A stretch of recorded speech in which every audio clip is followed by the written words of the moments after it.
You by Southwest. Low fares with nothing to hide. That's transparency. And by Visit Annapolis. Create your moment at visitannapolis.org. And it was just that gorgeous a day and a beautiful evening. Let's take a look at our game time temperature brought to you by BGE Home. We know more, we do more. It is a very pleasant 69 degrees. The roof will be open and very little breeze inside tonight. Here's the starting lineup for the Orioles, brought to you by Southwest. Low fares, nothing to hide. That's transparency. Against the left-hander, Rickard, Jones, and Machado. Valencia, Scope, and Trumbo. Mancini wins, and Gentry. Austin wins. First career homer coming here last night. And let's take a look at Jay Happ's pitch arsenal this season. The four-seam fastball, really his bread and butter. Uses it 51% of the time. Has a little natural cut to it, but you'll see him elevate with that four-seamer. He's had 5 games this season where he's had 9 or more punch-outs. Look for it to be very aggressive at the top of the zone with that fastball. The Orioles really starting to rack up the punch-outs. Happ, one of the better seasons for this rotation. 7 wins with a 408 earned run average. There you see the 87 punch-outs in 70 2/3 innings of work. Yeah, his strikeout rate is up, 11 strikeouts per 9, and walk rate is down, but he has given up 10 home runs this season, so susceptible to the long ball. The Orioles got 3 of those last night in a losing cause. Here is Joey Rickard, top of the order. He's 4 for 9 with a home run lifetime off Happ. That'll get you at the top of the order. And the pitch will be taken up high for a ball, and we are underway. Orioles come in 1-3 against Toronto on the year. Toronto's struggling at home, got a win last night. They've only won 2 of their last 12 here in their home ballpark. So the Orioles would like to add to those negative numbers here in this game tonight, but it won't be easy if this 35-year-old veteran is on. He's got a 1-0 mark against the Orioles this year, 5-6 lifetime against the O's. Rickard will take it in their first strike. Yeah, he's found some consistency against the Orioles over the years, and it's really because of that big fastball. And of course, he gets the highest run support on this Blue Jays staff, so that's something that he can look forward to. Joey Rickard, a 2-1 delivery to him. He'll take it. It's there for his strike. Throws a lot of strikes, a lot of fastballs. He has struck out 10 batters over 7 innings, number of times this season, and done it in back-to-back starts. He comes right at you. Very little stuff thrown away from the plate. And that one is just going to miss, maybe a little bit low. Happ looking in. He wanted the call on that one. So he works it to a 3-ball, 2-strike count. Right now, Happ is 11th in the league in strikeouts, 87 of them total, but 5th with 11 plus per 9 innings pitched. Rickard will foul it off down the line and right. Joey Rickard's kicking the ball game off for the Orioles exactly the way they like a leadoff hitter to do. Absolutely. Seeing a lot of pitches right now, and you kind of tell the way Happ's going to work. The fastball's up at the top of the zone, little two-seam fastball down and away. Rickard, a nice job battling to keep this AB going. Rickard has been one of the best over the last couple of years on the Orioles in number of pitches per plate appearance. Straight up D on him, outfield in a couple of steps. Joey's ground ball will go to short. Diaz. And they record the out.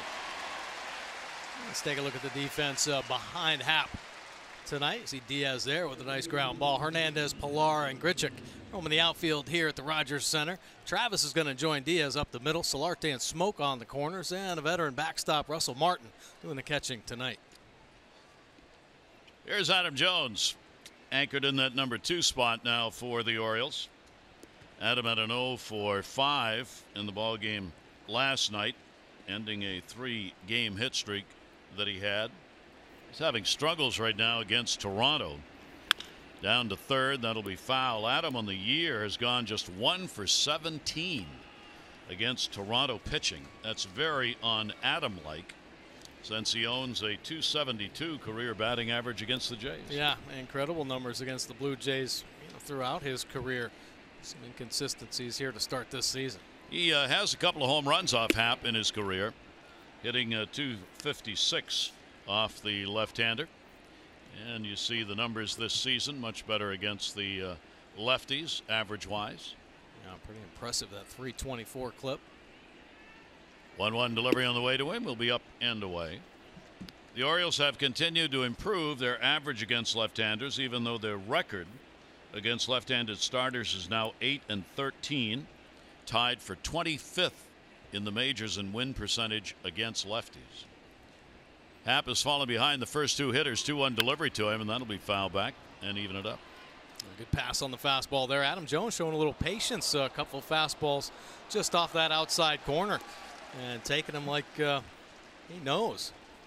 So a nice swing on finally a fastball catching the white of the plate, but you like to see his patience early. Adam and Jonathan Scope have been two who have not been particularly patient this year. That ball goes to center. Pilar will back up. Tough to get it over his head. One of the great defensive center fielders, Kevin Pilar. He can get it done. And there are two down. So one center fielder to another for the second out. Happ comes in with a very low opponent batting average, 226 that you saw, and the left-handers at 158, an amazingly low number. Right-handers 245. Mike mentioned the home runs, 9 by righties, only 1 by a left-hander. So Buck Showalter, of course, has this lineup loaded with the right-handed batters. Manny Machado will take the pitch. It's in there for a strike. Well, pretty good pitch right there, and you kind of tell the angle that Happ creates it right over the top release point and driving that little cutter back door. Get ahead in the count. Manny will put that one up in the air towards left center. Again, it's going to be Pilar. He's got it, and that will do it. So Happ starts it out with a 1-2-3 inning. Now we'll see what Cashner does on the hill.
A little bit later in the ball game, hoping to see the Orioles score some runs and get a W. For the Toronto Blue Jays, Granderson, Solarte, and Hernandez, Smoke, Pilar, and Martin. Grichuk, Diaz, and Travis gets the start. Kevin Pilar this season against the Orioles leads them in average at .358. And let's take a look at Andrew Cashner's pitch arsenal this season. That two-seam fastball, using it 38% of the time. Actually a tick down from what he used in the past. Last year at 43%. But you see the consistent mix of his secondary pitches, and really that's what's kept Cashner in ball games. Really giving his team a shot to win. I'm gonna wait for the offense to pick it up, though. Granderson up, a leadoff home run in the ball game for Curtis Granderson last night. You see the rest of the numbers for Cashner. This will be his 13th start, 502 earned run average, only a couple wins with a 296 opponent batting average. That one's going to go to center. Adam Jones got to play it on a hop. You got to be careful. This artificial carpet with all the cement underneath.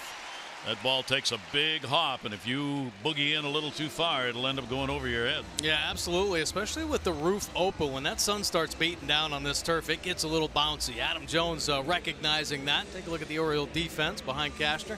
Rickard Jones, Gentry in the outfield. Machado and Scope up the middle again with Valencia and Mancini on the corners. Yeah, Mancini getting the start with the big lefty on the bump. Wins doing the catching again tonight.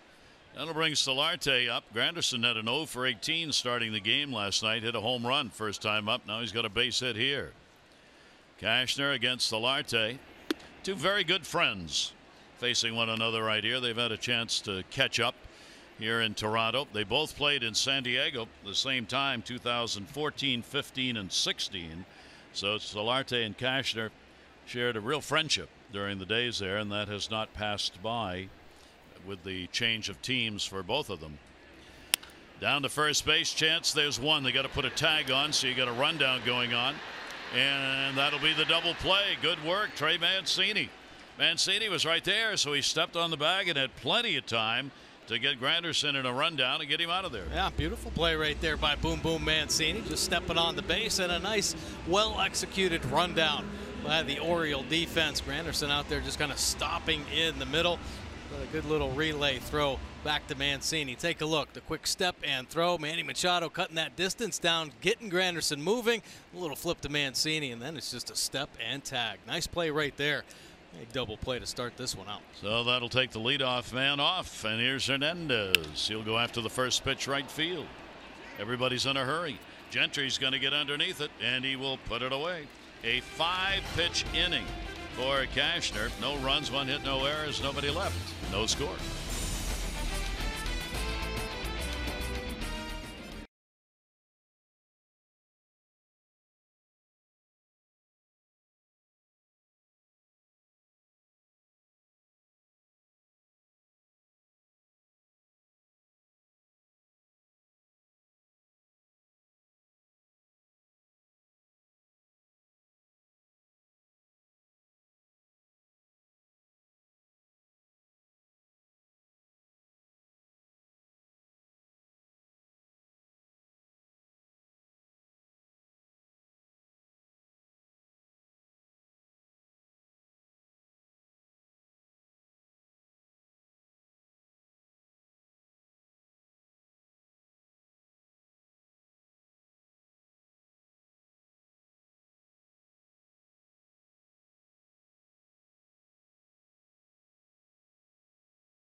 Hits in 6 innings in that start.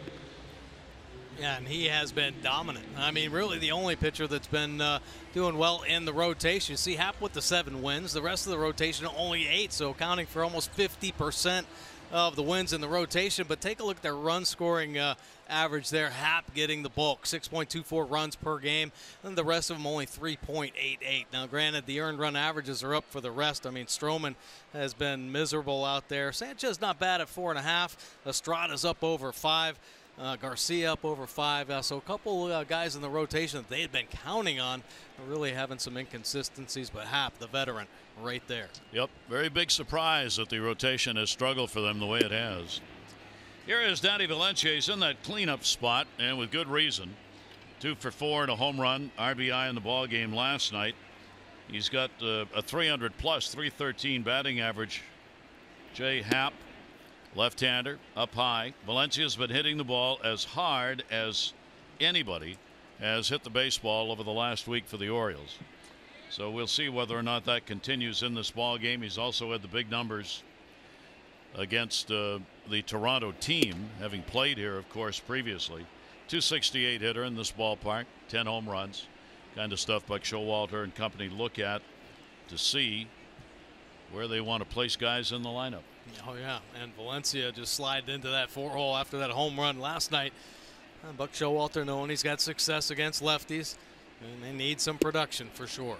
That'll be in the outside corner. Happ being careful with him. 3 for 13 lifetime against Jay Happ for Danny Valencia. Happ works quickly, throws strikes. Gets the ball back and wants to go. You see Valencia stepping out on him. Just trying to slow Happ down a little bit. Martin will give the sign in a hurry, and Happ sometimes takes the sign during the warm-up. So the walk And the always dangerous leadoff one for the Orioles, hopefully a chance to have an inning. Now the Orioles are going to be hosting the Red Sox Monday, June 11 through the June 13 date. On Tuesday, July 12, first 25,000 fans 15 and over get a Dylan Bundy bobblehead. Go to Orioles.com today for tickets. 21 walks in 71 innings for Happ. He'll go onto the stretch to Jonathan Schoop. Jonathan an 0 for 2 last night. Showed good patience, though. That's what he normally does at the plate. He's up among the leaders in the American League in first pitch swings. He's in the top 5. Yeah, aggressive cut right there for Jonathan Schoop. You'd love to see him show a little bit more patience. But sometimes guys just got to hit their way out of some mini slumps. Of course, Jonathan Schoop loves to swing the bat. It just seems like last year he had just as better strike zone discipline. And Happ will come inside to him. He's hitting .298 off left-handers and just .203 off righties. So his big numbers have come against the lefties, and hopefully that'll continue here tonight against Happ. Yeah, the righties feature that power slider, and that's the pitch that most righties tend to swing at. Jonathan on a cutter that moves inside. Did he go? No. Will Little down at first base. Tom Woodring, the home plate umpire tonight. If there's any advantage, it'll go to hitters, but not by very much. Woodring's pretty much a strike zone as defined by the book, and there's very little variation on that behind the plate. Very steady with the calls. 2 ball 1 strike count. Short lead at first base for Valencia.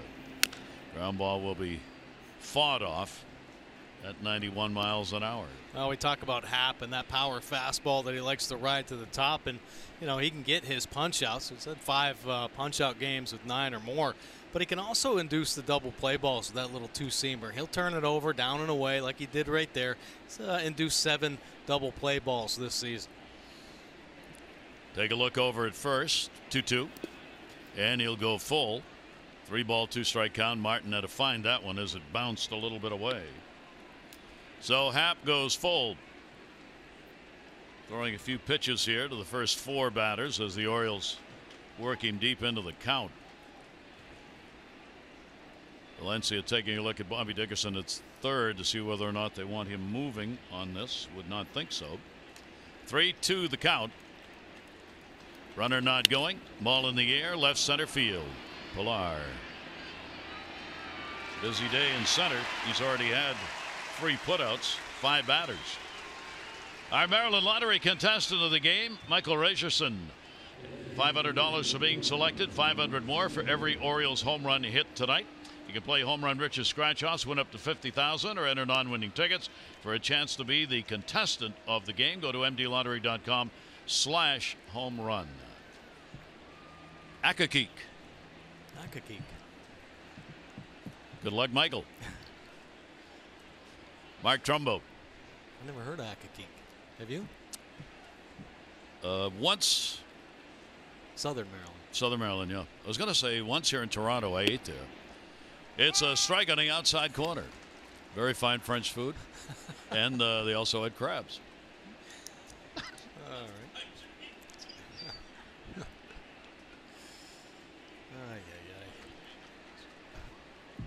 Trumbo back-to-back home runs.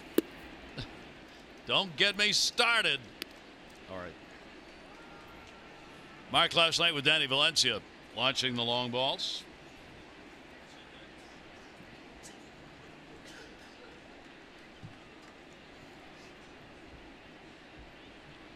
Danny Valencia extending that lead at first base, and a pitch probably away. Foul tip by Trumbo right off the end of the bat. Now, one of the good things, good signs about Trumbo, granted he's been picking up his base hits and, of course, hit that home run in last night's ball game, but it was a high fastball, a pitch that he'd been having trouble with, and he finally got on top of one. And he can show the damage he could do if he just starts that swing at the top of the zone and then works down from there. So let's see, get in with a 1-2 and had to go upstairs after it, and somehow was able to get a piece of that and fouled it off. Now still a better swing. I mean, no dip at all. Take a look. This ball looks like it's going right back up the middle, fouling it straight back. You like that cut. So Happ with a 1 ball 2 strike count, outfield deep straight away. All the way around here. Danny Valencia, the leadoff walk, still over there at first. Smoke holding the bag on him. And will just miss. Wanted the call, didn't get it. Happ has had a couple of those. You see Martin just kind of flicked the glove at him like, it's all right. It's okay. Don't get upset now. Just keep doing what you do. Yeah. Happ has stared in a couple of times already in this ball game. Yeah, he's working that edge pretty consistently. Looked like a pretty good pitch right there, down and away. He likes to work up and in, obviously, with that cut four-seam fastball, and then that two-seamer down and away. Trumbo is only 1 for 19 in all the times that he has faced Happ. Well, this has been a tough outing at the plate for Mark against this particular left-hander. Trumbo this year with a 286 off the 206, sorry, off the lefties. 2-2 delivery on the way, and that's going to miss outside. And a good patience, real good patience from Trumbo. Some borderline pitches. It's a good sign here for the Orioles to start the ball game, getting Happ to throw this many. You want him out of there if you're the Orioles. Get to that bullpen. Boy, absolutely. Another full count, 3-2, 1 down. Runner not going, and he'll walk him again, so that's 2. 2 free passes around the fly ball out, and the Orioles get runners on at first and second base against Happ, and an opportunity to get on the board. Yeah, being a little too fine right now. Some of the Oriole hitters, a couple home runs maybe scaring them out of the zone. Seen him last night. You know, his last start in Detroit, he only went 5 innings, and he gave up a home run in that game on an inside fastball. Kind of scared him away from that inner third of the plate. Maybe that's why he's a little tentative right now to be as aggressive. He has not walked more than 4 in a ball game this year, and he's getting behind hitters. Taken down low. So Trey Mancini, couple of hits, 9 at bats against Happ. Had good numbers against the Jays. He's playing at first base. Chris Davis out of the lineup. Runners off first and second. That'll go to short. Diaz, they're going to have to hurry it over. Travis does. Ball's lost, and a run will score. Danny Valencia will cross the plate as Devin Travis at second base buried that one, and Smoke could not scoop it, and the Orioles get a 1-0 lead. Yeah, it looked like a pretty easy pick over there for Scope. It looked like it was going to be a routine 6-4-3. But no, the low throw by Travis, and Smoke over there, even with that big first baseman Smith, can't make the big pick. So the Orioles will take that one. Take a look right here. Hard ground ball. Diaz showing the range over in the hole. Quick release, and then the short throw, and Smoke's glove comes up instead of through the baseball. Costly mistake right there. Valencia in for the first run. So it'll be a fielder's choice. An error charged on the throw. Runner moves down to second base on the error, and the run scores on the error to Devin Travis. Both these teams defensively have had their problems. Toronto rather is ranked 10th in defense in the league. The Orioles ranked 12th coming into the ball game. So Happ with a chance to get out of the inning without having a run scored has got to go on, and the pitch will be taken up high. He's struggling with a strike zone here. Oh, sure is, and not getting any help from the home plate umpire. There's another pitch, that first one to Austin Wins, that he just stood there and stared at the home plate umpire looking for some help. Take a look. First 2 pitches, though, just off that outside corner. Austin Wins, big first week of his major league career. First home run last night. Pitch will be taken there for a strike. Runner on at second base. He gets an RBI opportunity now. Base hit. Move the Orioles up to a 2-0 lead if he can get it right now. Wins gets his first chance with a runner in scoring position. This is his first at bat, so another first. See if he can deliver like he's done on the other situations. Foul back off the lefty, and the count goes 2-2 from Happ. Healthy cut right there. Fastball in that outer third. He was looking to drive that in the right center field gap. Nice swing by Wins. Pretty good lead at second being taken by Mancini. They don't want to clutch that defense towards the middle. And that's going to be a strike. He did get some help on that one. So Wins is called out, but the Orioles will get a run on a couple of walks and an error.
Celebrate O's game day.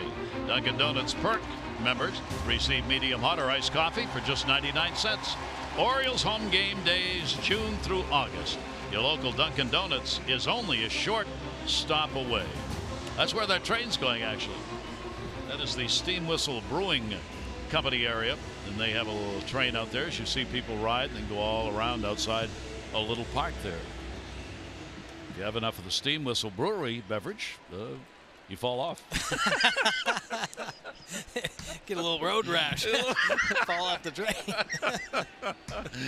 Here is Justin Smoke. Smoke with the 0 for last night, 0 for 4. He goes after the first pitch. Trey Mancini says, I got it. Well, you like to see that. A couple ground balls help Cashner out, but take a look at the sinker synopsis from Andrew Cashner. Really, it's been a big pitch for him throughout his career, and last year back in 2017 it was his best pitch. 262 opponent average on that. He only gave up the 3 home runs, 15 doubles, and you see the usage up at the top, 43.2. Well, this year the two-seam usage is down a little bit at 38, and the batting average up. Obviously staying away from it, doesn't have the big feel. Already given up the 4 home runs. Very uncharacteristic of Cashner. This year already 11 home runs, and last couple seasons he has been one of the stingiest in the game at keeping that ball in the ballpark. So have him get back to that two-seam usage. He had that big double play in the first inning. A nice ground ball right there to Mancini. Pilar, one of those home run hitters you got to be careful with. He is 3 for 7 lifetime off Cashner. Regarding those numbers on Cashner, the average by opponents has jumped from 250 last year overall to 296, and his ground ball percentage that was 49% last year is down to 38% this year. That's what Mike was talking about, and that's where those home runs come in. Pitch will be taken away, a little movement down and away, and Pilar works the count to 2-1. Kevin did not play in the ball game last night as a starter. He did end up, however, with a 1 for 2 coming on late in the game as a pinch hitter. With 3 runs, 3 hits in the 9th inning. Toronto tied the ball game up at 4, and then they won it in the 10th inning on the Diaz base hit after Hernandez had the leadoff double. Kevin Pilar, not the kind of numbers you would expect from him so far this season. Cashner, nice breaking ball at 83. Wow. Well done from Cashner, flipping in a couple quality secondary pitches right there. There's some good movement on the plate. Let's take a look at the Nissan pitch cast right here. Wow, does that ball dive down? Little breaking ball, picking up the bottom part of the strike zone. Pitch before the change, but nice little mix-up of his off-speed offerings. Here is Russell Martin doing the catching in the ball game. 1 for 9 off Cashner. Martin's been all over the place defensively, shortstop, outfield, and behind the plate, and not doing much at it. An amazingly low 165 batting average for a 253 career hitter at the major league level. Another one of those inexplicable reduction in averages that both of these teams have seen from so many players. Yeah. Martin with a 2-0 count. He is 1 for 9 off Cashner. Shift on in the infield. And that pitch is going to be away, so he'll fall behind on him in a hurry, 3-0. Yeah, now you got to be careful. As you know, Martin wants to do some damage. He'll get the green light, 3-0. Try to get this team back on the board. And Martin just trying to find a way to get out of this. Well, maybe he did. That ball's hit to left field. It is way back of the wall, and goodbye home run. 3-0 count.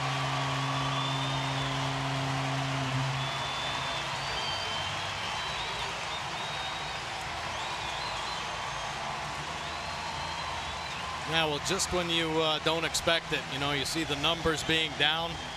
I didn't expect what we saw in last night's ball game. It's a crazy game, it is. Russell Martin pick up his 6th home run on a 3-0 count. 2 outs on the board. It's got to be a quality pitch. Let's take a look. Boy, belt tie on that inner third, and he turns and burns. Well, that one will tie the ball game up at 1 apiece as Toronto gets their 2nd hit. Martin gets the home run. And it came with 2 down. Pitch will be taken away. Grichuk has moved from center to right in this ball game. So Russell Martin will smile on that one. That's his first hit against the Orioles this year. He's 1 for 8. Swing and a miss.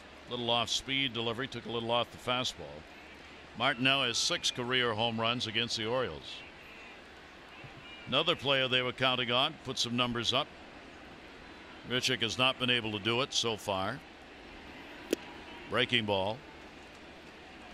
Yep. This lineup they've got in the out. This is a really good outfield. Defensive outfield. When they got Hernandez in left, Pilar playing center, and Grichuk over in right. That's a good outfield. Now, listen, Grichuk had a couple of years. He had 22 home runs, 24 home runs with the Cardinals. They expected a little bit more offense. A good defender out there, can play every position. Ground ball backhanded short hop. Nice play. Valencia off the bag.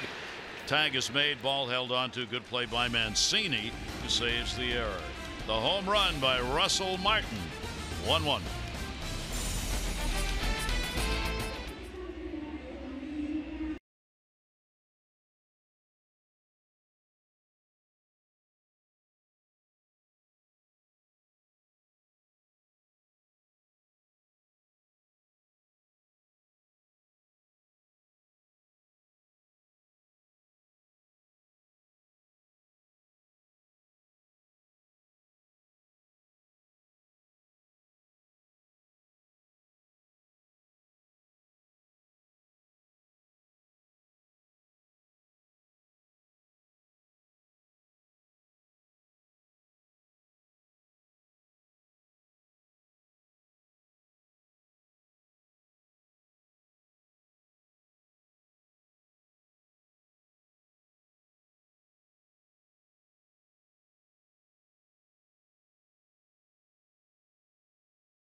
We're talking about Jay Haps after his 100th career win tonight.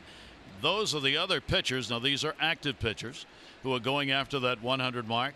Edwin Jackson, Chris Sale, Jason Hamill, Jake Arrieta, Edison Volquez. Years of service, age 43 for Volquez, and for Jay Happ, 35 years old, and if he gets it tonight, it will be number 100. The leader in wins among active pitchers happens to be Bartolo Colon. He has won 243 games. CC Sabathia is second at 240. Man, staying healthy though. Those guys pitching a long time. Both of them, aren't they? Yeah. Those two have lasted. Pitch is going to be outside corner for his strike. Craig Gentry leading it off.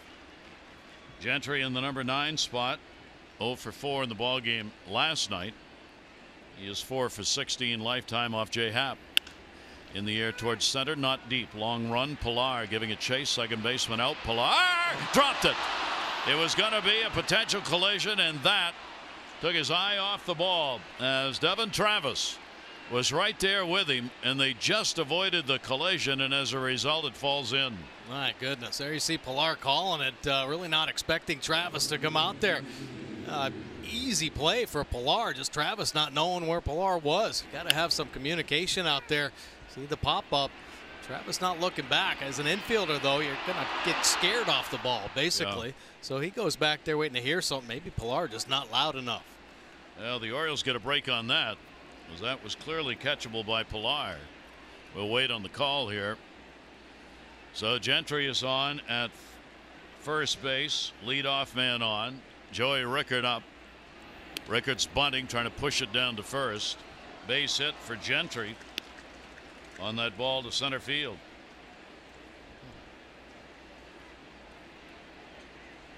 I'm glad Gentry got it, but how can that be a hit? I know. I agree. I mean, at the major league level, that's a ball that's got to be caught, and that's supposed to be the underlying rule for scorers. Right.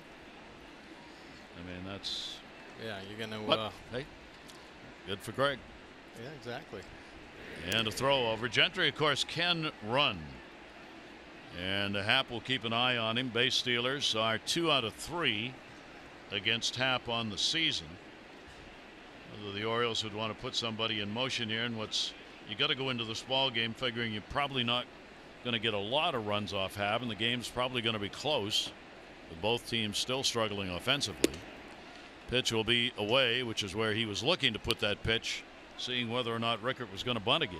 Yeah, trying to fade that two-seamer down and away again, just in case it's a bunt. Obviously a tough pitch down there, but if he's going to swing, he'll roll over for sure. You see him targeting away from Rickert anyway. Orioles have only 4 sacrifices on the year. Runner goes, straight steal. Here's the throw by Martin, and he's safe. A one-hopper that Travis had to come up with. Real good jump. That was really stolen off Happ. Yeah, he went first move. He was off and running. Gentry with the great speed right there. Travis a nice pick. But Gentry wins that race with the speed. Easy pitch to handle up for Martin behind the plate. I think Travis may have been a hair late as well. You see him just stepping into the picture. The pick with the glove going up. We saw in yesterday's ball game Manny Machado made a pick, but his glove actually going down to put the tag on. When you come up to make the pick, it allows the guy to get in there safely. Gentry picking it up. 9 out of 11 for Gentry stealing bases. And Joey Rickert will take the pitch away. The Orioles were 0 for 3 with runners in scoring position in the ball game last night. Obviously not many chances. They get a chance here with real good speed. Travis has moved in at second base to try and hold Gentry close. There's nobody out, and Happ continues to struggle with the strike zone. 3-1. That'll be a full count on Rickert, who grounded out his first time up. Yeah, he's really having a hard time controlling that arm side right now. The outside corner to the righties, everything getting pushed away. He's showing a little frustration as well. Not happy with the inability to get the call. But you see that group of pitches, 4 pitches just off the outer edge, just missing. And fortunately, the Orioles not biting. They're showing the patience here early on. Full count. And it'll stay that way. So Happ having to really work here in the first 3 innings of this ball game. 48 pitches thrown. 7th pitch of the at bat will be coming to Joey Rickert. And Happ, runners in scoring position, has done well this year, hitting opponents, hitting .232. It's 25-30 points below the average. And again reached for, and again Joey Rickert fights it off. He had a good at bat the first time up, and he's having another one here in terms of making Happ work. Absolutely. You see 49 pitches thrown by Happ, and the bulk of them coming to Joey Rickert here. Fouling off some nasty pitches, and Happ just not too happy with his fastball command. Martin wanting that fastball on the inside corner, much like he threw to Wins, but it leaked back over the outer edge again. Gentry getting off second base. Ball in the air. Russell coming with room, puts it away. So Rickert retired. Runner remains at second base. The Orioles host the Marlins Friday, June 15 through Sunday, June 17. On Friday the 15th, the first 20,000 fans 21 and over will receive the Orioles reversible floppy hat presented by Miller Lite. Plus you can enjoy fireworks and music featuring singer-songwriter Jaden Michael. You can visit theorioles.com today for tickets. So Rickert battling an 8-pitch at bat, but retired. One away, and here's Adam Jones. Adam gets the opportunity to pick up an RBI, hitting .286 here in June. Towering fly ball, left field. Hernandez had a weight on it, runner halfway. Boy, Adam wanted that one. My goodness, coming right into the wheelhouse. Softened it up a little bit, only 85 miles an hour. A little slider trying to steal that first pitch, but Adam Jones opening up, cleared and wanting to destroy that pitch. See the smile on his face. And a little bit of frustration right there in that smile. So that will bring up Manny with 2 down. Machado flied out first time up. Manny has taken over the #1 spot again. with runners in scoring position. Best batting average in the league at .432. And he's got one on at second right now. Haps delivery to him, grounded towards third. Tag put on, no. Play to first, yes. So they get the out at first base. No runs, one hit, no errors, one left on. Game tied.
Make today the day.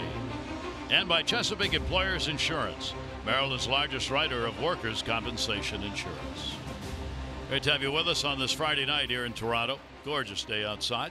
It's Pride Night here at the ballpark as the Toronto Blue Jays had the men's chorus perform both of the national anthems, and they did a tremendous job, along with the great color flag that was unfurled at midfield. The Orioles are going to have a Pride Night coming up on June 27th. You can get a ticket to the game at Orioles Pride Cap. Portion of the proceeds from that game will benefit the Movable Feast. It's a nonprofit Baltimore organization preserving quality of life for HIV and AIDS victims.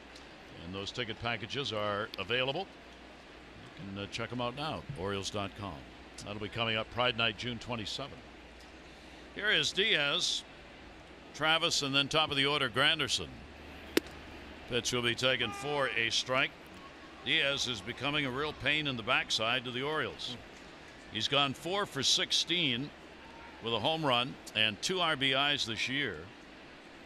Carries a .259 career average against the Orioles, but seemingly is able to come up with an extra base hit in every game against the Orioles that he plays.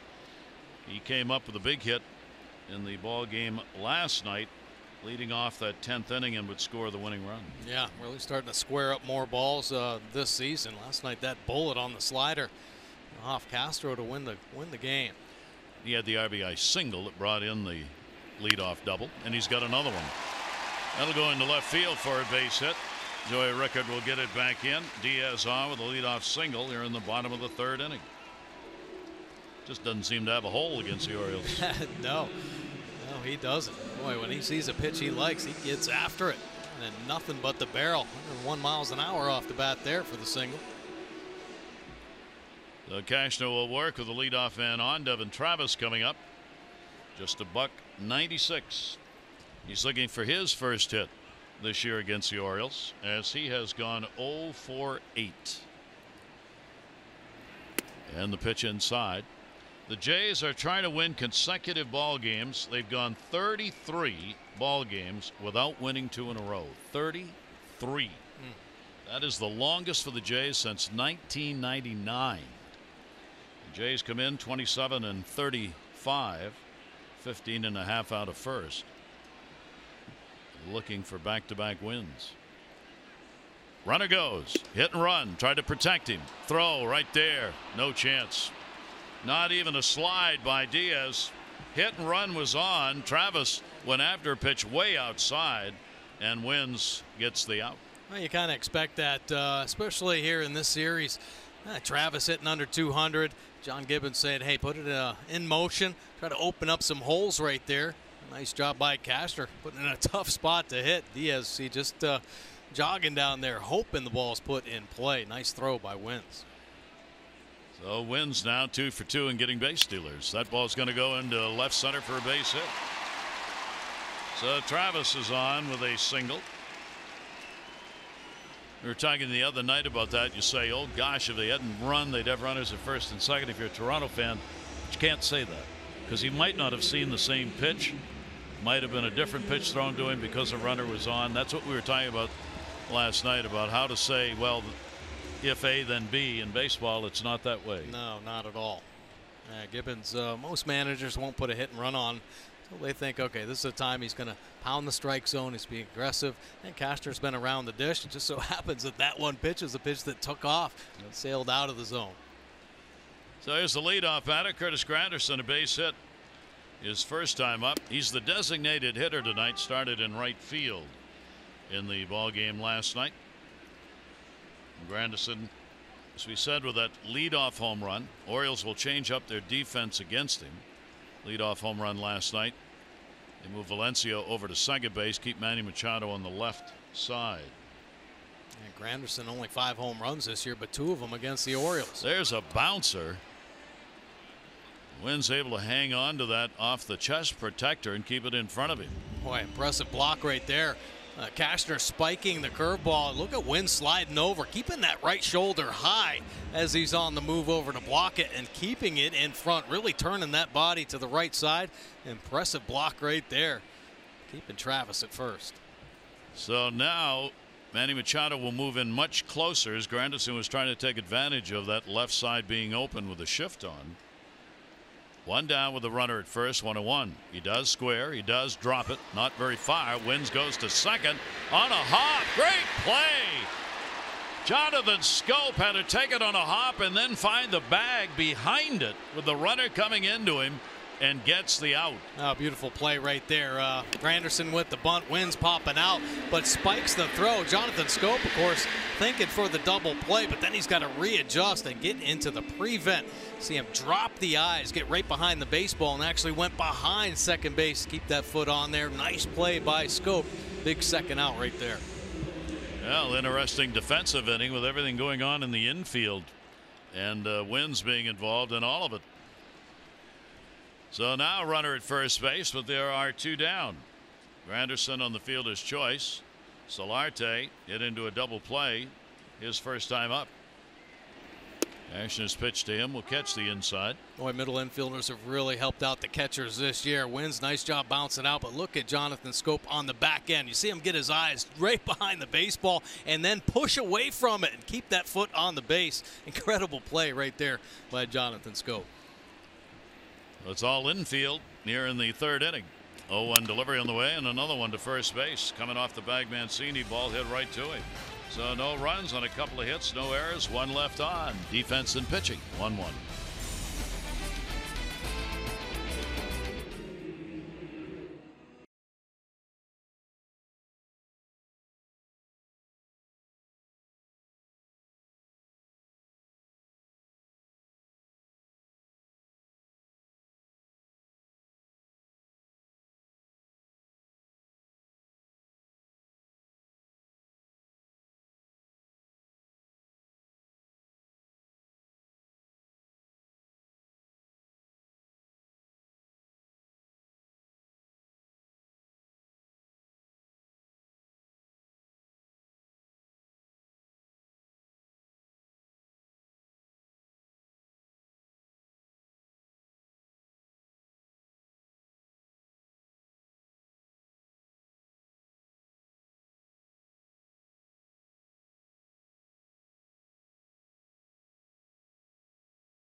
Orioles baseball is brought to you by the all-wheel drive RAV4.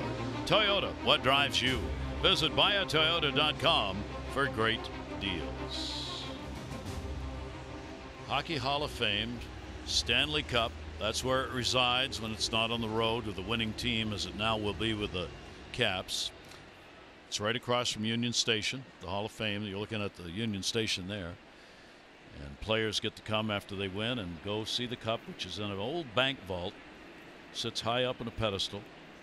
And you get to see your name etched in on Lord Stanley's cup. Can you Quite get a me treat. in there?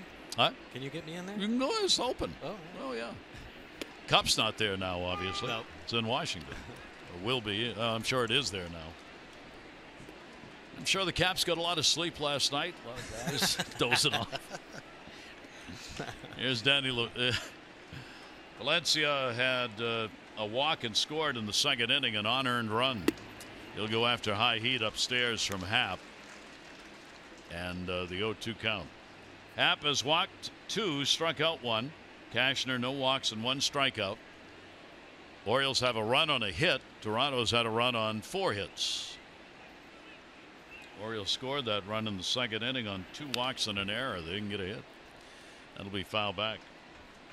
Boy, Danny Valencia, the healthy cut right there. Happ trying to drive that pitch underneath the hands. Push it off that inside corner, and it stays middle. And, man, Valencia stayed on the backside, fouling that one straight back. Happ with the 0-2. Happ has also seen the batting average move from last year, but it's gone down, unlike Cashner. Last year, hitters 252. This year, 226. He went 10-11 last year with an ERA that is about a half a run different than what he's got this year. It's actually up this year. Broken bat ground ball to third. Solarte. For every Orioles walk, Care First Blue Cross Blue Shield contributes $50 to support the Leukemia Lymphoma Society Light the Night Walk. O's have drawn 169 free passes, $8,450. Care First encourages each of us to take that first step towards a healthier and more active lifestyle.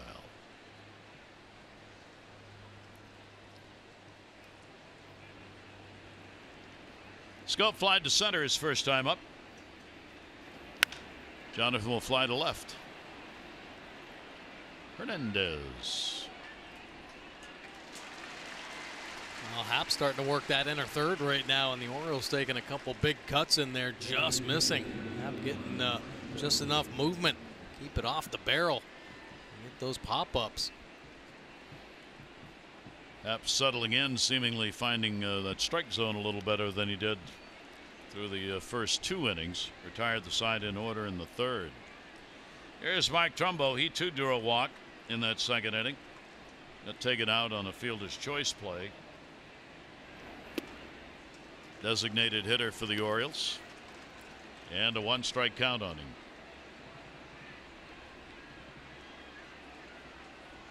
Yeah, pretty good with the first pitch strikes. Most starting pitchers, most pitchers in general, want to throw that first pitch over. That one will be taken away, and the count will go to 1 ball and 1 strike.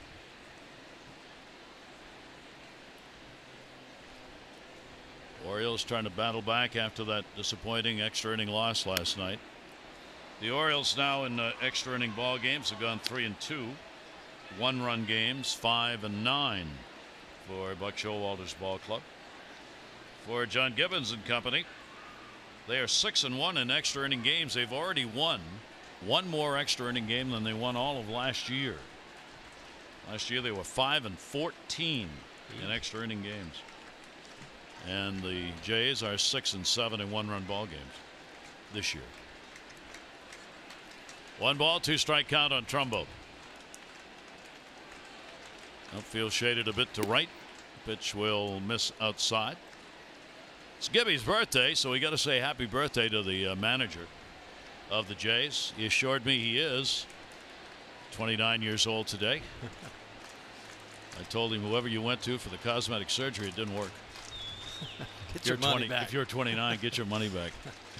2-2 delivery on the way and a grounder back to the mound. Happ gets the rebound and gets the out. A 1-2-3 inning. It is a 1-1 ball game.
Nice job. How about the 195 pop time and the strong arm?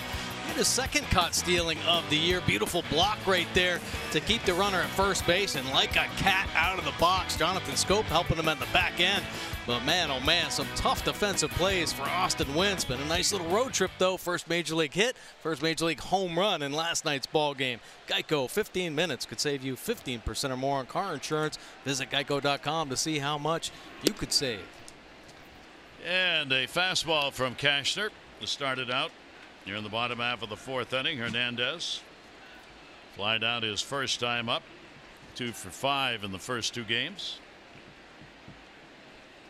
1-0 delivery to him will be popped up, and Wins will take a look back, but that's going to be out of play. We're telling you about the Oriole pitching settling in a little bit in the open with the Cobb, Bundy, Hess, now Cashner. The other 3 have combined to allow only 2 runs in 19 innings on this road trip with the Mets and Jays.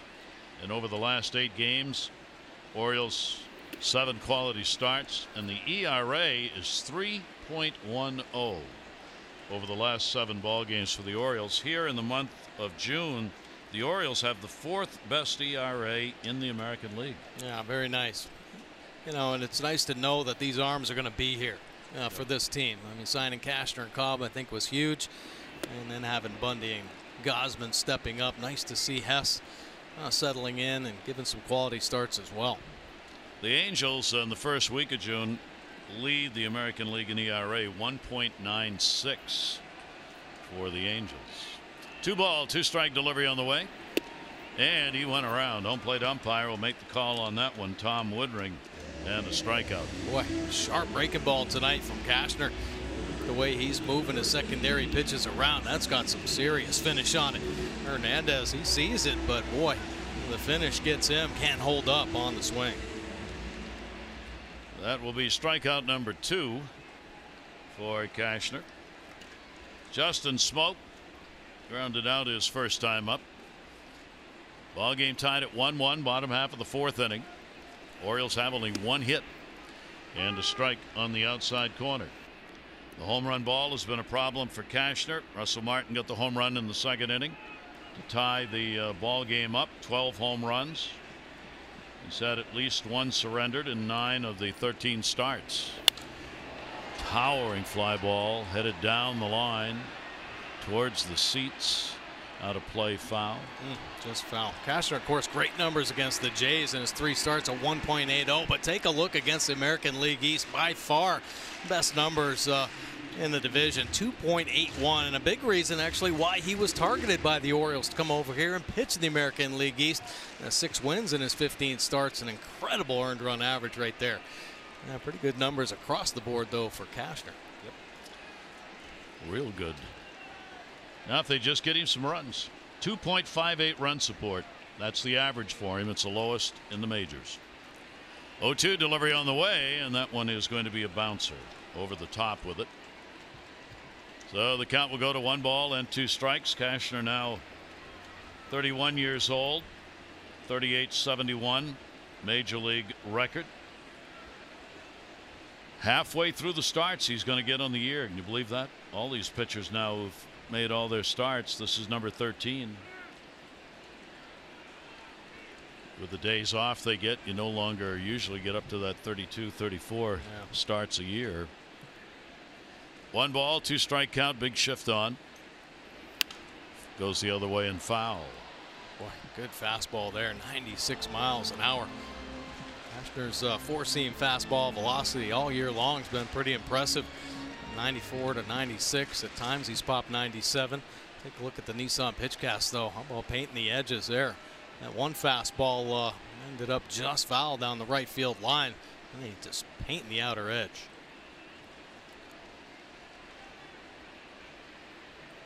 Power hitting left-hander will take a bouncer again. Cashner put his head down after that one. That's not where he wanted that ball to go. And a 2 ball, 2 strike count. Just lost a couple of these pitches here in this at bat that have gotten away from him.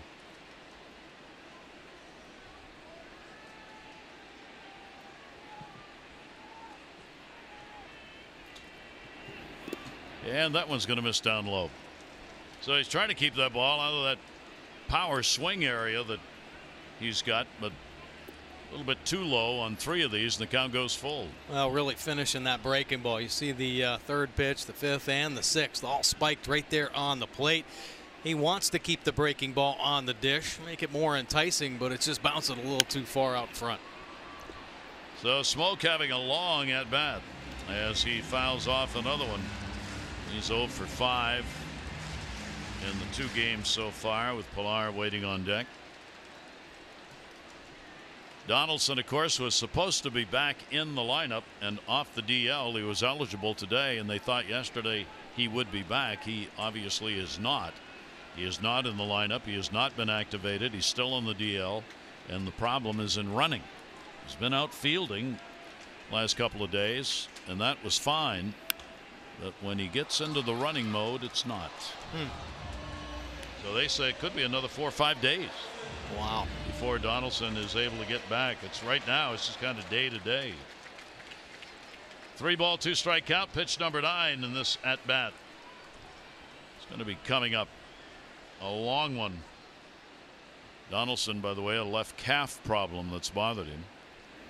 And the full count is taken for a walk. He earned that one. And that is the first free pass Cashner has surrendered. Experience yoga at the yard, presented by Kaiser Permanente, following the June 16 game against the Marlins. Purchase a ticket package, a ticket to the game, post-game yoga session on the field conducted by Baltimore's own Holistic Life Foundation, and an exclusive Orioles yoga mat. Ticket packages exclusively available at Orioles.com/yoga. Well, there's so much to be said, really. We've been talking about Donaldson, some of the other injuries this team's had, the fact that, you know, everybody kind of slumping all together. Well, they're missing some of their big leaders. You know, you mentioned Donaldson. Not having him in the lineup disrupts everything, first and foremost. But Tulowitzki hasn't even been with the team. You know, he's been hurt, and he's been supposed to be a major leader and contributor for this team. And Steve Pearce as well, another veteran on the disabled list. Yeah, they have struggled with veteran players missing. Another good block made. For some reason now Cashner just can't get that pitch where he wants it to go, and he's bouncing everything in front of or off the plate. Yeah, can't get the feel for the breaking ball.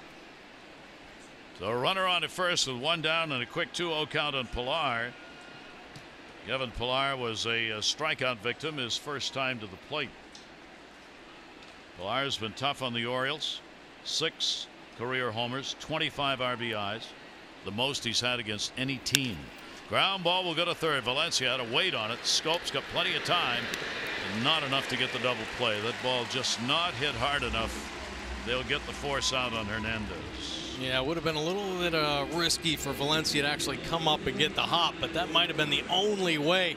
Right there, that big hop. If he can field that on the edge of the turf, they'll get a double play ball.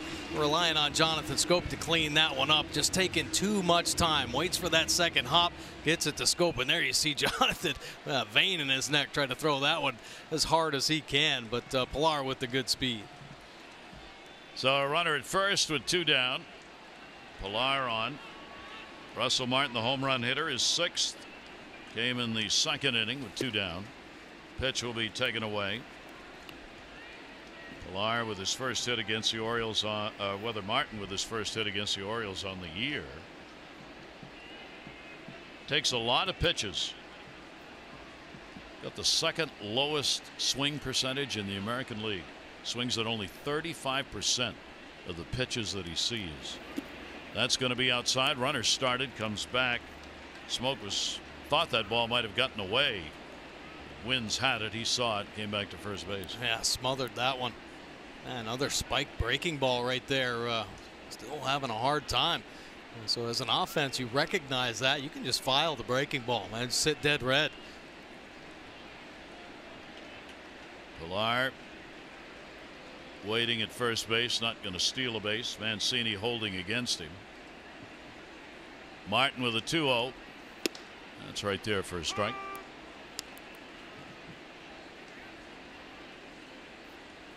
It said last year Russell Martin would be playing shortstop and some outfield for the Jays this year. You would have gone, yeah, right.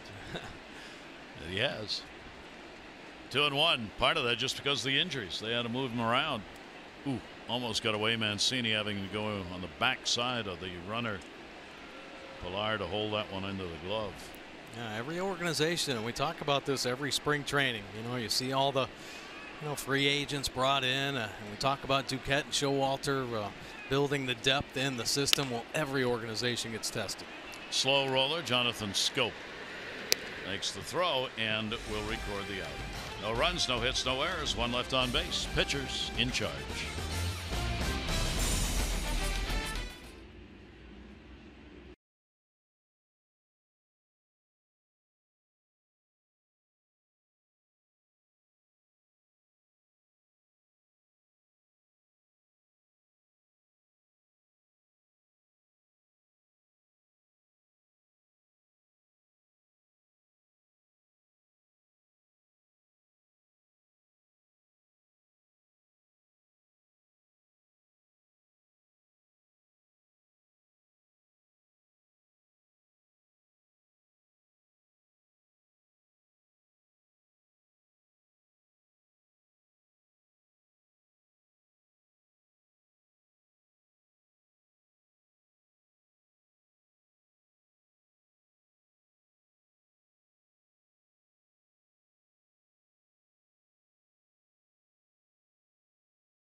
To start the season, but his bat is picking it up. 297, 7 extra base hits this season with the 18 RBI in 25 games. He's the Orioles' #2 prospect, according to MLB.com. He's got an advanced approach, good pitch recognition, and kid's got some pop. 18 home runs last year, splitting between single A Frederick and double A Bowie. Nice to see that average on the rise, and the power coming back. 4 home runs this season from Mountcastle. Well, on the other side of the injury thing, Hunter Harvey pulled out of a start. Right posterior shoulder instability. Does not sound good. Don't like that. So Hunter Harvey, that's been confirmed by the Orioles, is out of a start, and obviously there'll be further medical examination on that pitching arm. Wow. Yeah, just battling with injuries his whole career so far. Finally getting a shot, starting Double-A. No setback. 1-1 game as we play here in the 5th. Trey Mancini leading it off for the Orioles. Bottom third of the order, hit into a fielder's choice. First time up. Happ, a lot smoother, a lot better rhythm last couple of innings.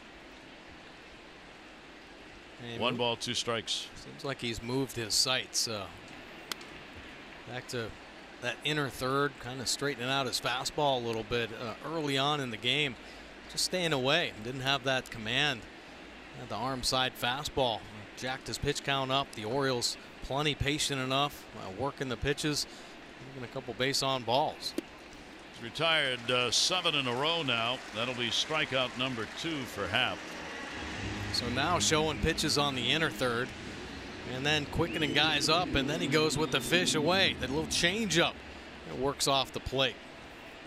Yeah, Happ is getting a better feel. 1 away. Also, most importantly for him and negative for the Orioles in doing so, he's getting that pitch count while it's high. He's cutting it back on per innings, pitches per innings, which is very high for the first 2. Pitch will miss outside for a ball. Austin Wynns at the plate. Wynns getting first career home run here at Rogers Center. He's not the only Oriole to have done that. 1-0. Foul back. Let's take a look at Austin Wynns' first career home run. How about a 42-degree launch angle, the second highest on the Orioles this season. Pretty impressive, majestic home run right there on the fence high changeup. Kevin Pillar said to me today, I was listening to you on the broadcast last night. He wasn't in the game. Says he fooled you, didn't he? And I said, yes, he did. I thought that ball was going to get caught out in left field. I didn't think it had enough. He said, I got fooled too. I thought Hernandez deked me going back to the wall. I wasn't sure it was going to have enough on it. It was high enough. Oh, yeah. But whether or not it was going to be long enough, and it made it. He joins J.R. House at his first home run here in this ballpark. Jesse Litch and Damian Buford at his first home run in this ballpark off Scott Bro. Buford did it in '93. House did it in '07. Down to third on the backhand. Larte's throw is going to be in plenty of time. And there are 2 down. Discover Siesta Beach in Sarasota, Florida. Consistently ranked as one of the best beaches in the world. Plan now at visitsarasota.com. Great look at Rogers Center. Roof open, of course, as it was last night with the beautiful weather outside. Twilight time yet to move in, really. Lights are on throughout. Haven't taken effect yet. Here is Gentry. Gentry picking up a base hit. He'll draw Solarte in at third. And Smoke at first evens in a couple of steps. Take the bunt away. Yeah, definitely respect that speed of Gentry. Opening up some holes for himself. Some hard ground balls through this infield. That's the pitch. Happ is trying to get Oriole hitters to chase right-handers. That ball away. He gets the first strike, then moves outside with something. Fastball, off-speed pitch. Orioles have been patient and not chased that. Set up down and away. Pitch will be up high. So Gentry able to work it to a 2-ball, 1-strike count. Craig Gentry getting his first hit against the Jays with that single in the 3rd inning. He's 1 for 9 against them this year. 2-1, foul back. Game looks very much like last night and a lot of other games where you get a couple of runs scored early and then teams can't score. Yeah, not much going on. Yeah, it seems like at times we've seen at bats change, but this game here, you know, Happ still working tough. I think the Orioles having some good at bats. Happ one of the better lefties in the game right now, so you know it's going to be a battle. But we've seen games in the past, like just recently, the low-scoring affairs by the Orioles.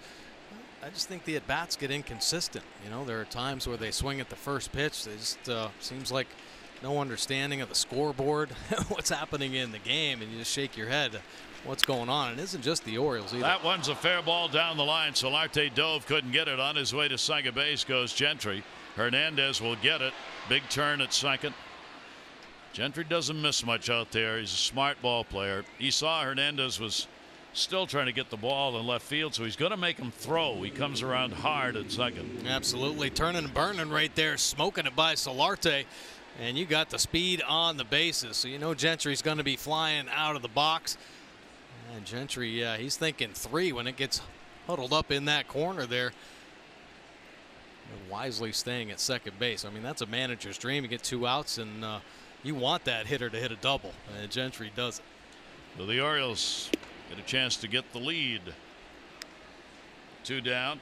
Joey Rickert has had 2 long at bats. He has grounded out. He has popped out on an 8-pitch at bat the last time up.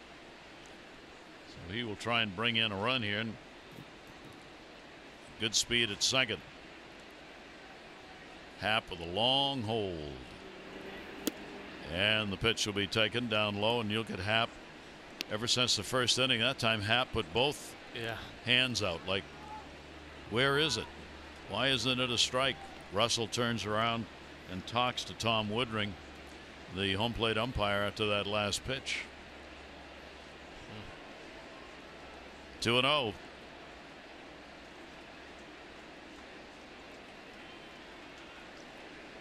Gentry will get a good secondary in the air and foul.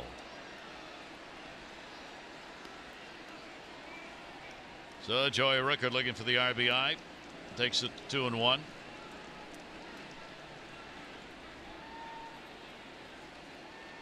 These two have really battled in the 3 at bats Rickert's had.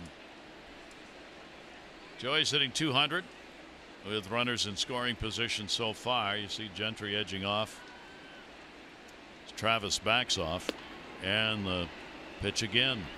Happ staring in like, wow, what are you doing? Yeah, I don't know where that one was right there. I mean, Russell Martin actually holding the glove extra second or 2, and he even giving a little head shake.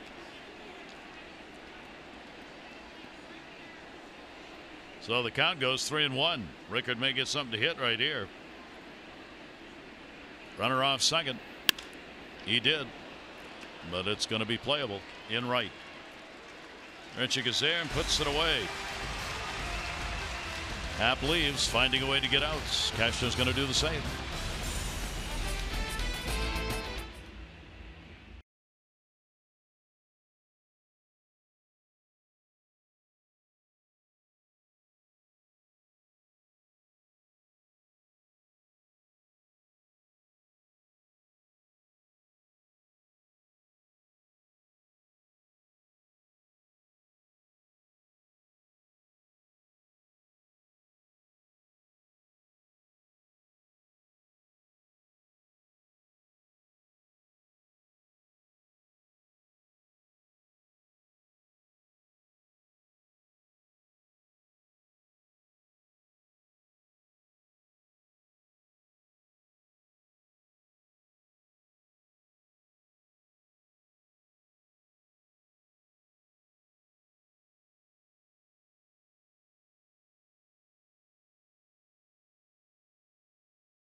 And a 1-1 game out for a sail here in the harbor, in the islands just off the mainland of Toronto.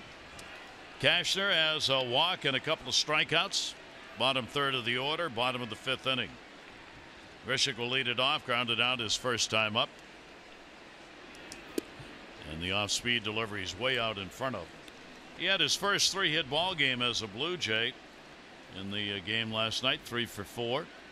He has had 4 multi-hit games now in the last 6 that he has played in. Cashner's delivery, a heater inside.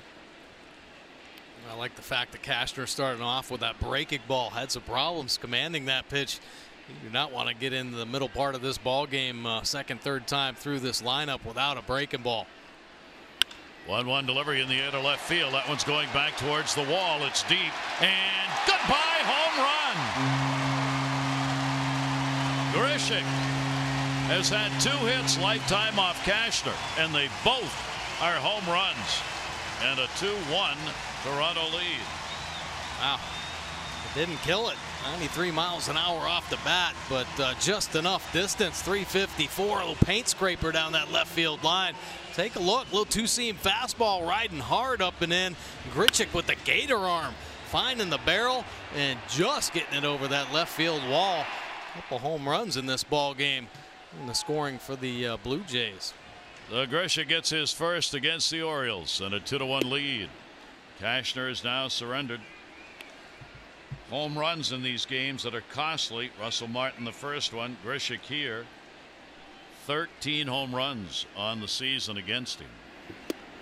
Breaking ball will be taken down low.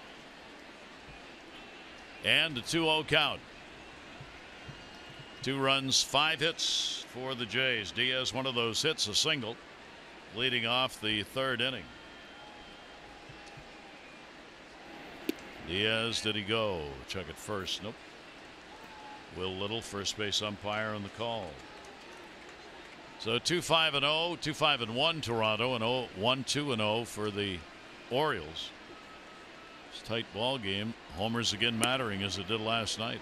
That'll catch the inside corner for a strike.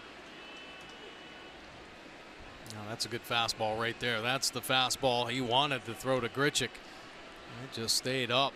Gave him a good look. Diaz on a 3-1. That's foul.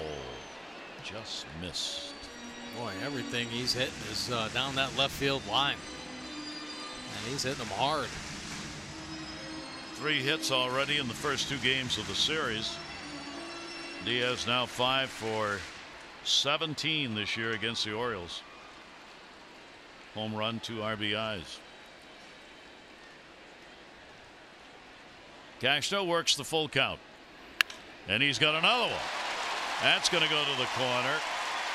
Cut off. Holds him to a single. Ricker gets it back in, and Diaz is 2 for 2 in the ball game, and the first 2 on here in the Toronto fifth. Well, the Orioles host the Marlins Friday, June 15 through Sunday, June 17. On Sunday, June 17, the first 20,000 fans 18 and over receive a Father's Day necktie. Plus the kids run the bases, presented by Weiss Markets after the game. Go to Orioles.com for tickets.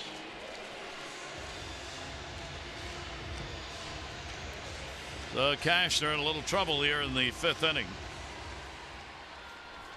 Yeah, Austin wins a quick visit out there, settle him down a little bit. Now the last at bat for Travis, they tried a little hit and run. I expect something getting put in motion again. Travis asks for the timeout.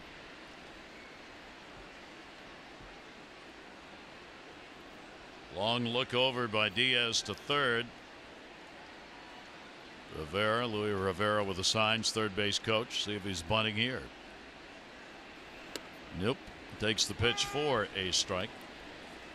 Cashner finishing up second time through the lineup. His numbers this year: 266 the first time through, 245 the second, and then it jumps to 412 on the third time through the lineup for Andrew Cashner. Pitch will be taken inside for a ball. Runner at first, nobody out. 2-1 lead on the leadoff homer that Grichuk put up. He's another guy having a good year against the Orioles.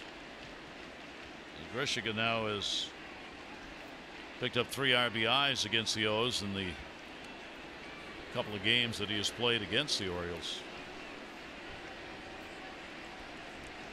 Diaz, runner at first base. Orioles back up to double play depth.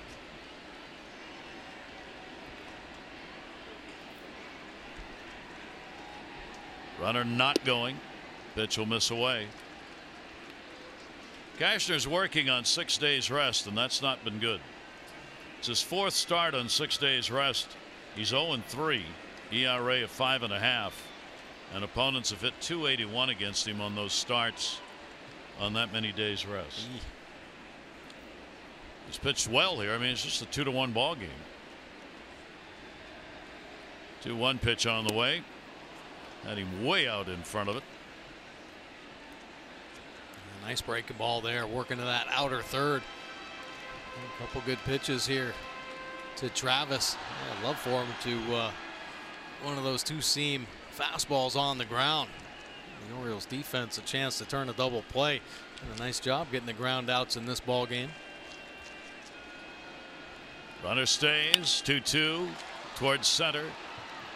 Adam Jones, runner halfway, goes back. Devin Travis is retired. So there's the first out. And now the order will get turned over. Curtis Granderson. Granderson, a base hit, leading off the first.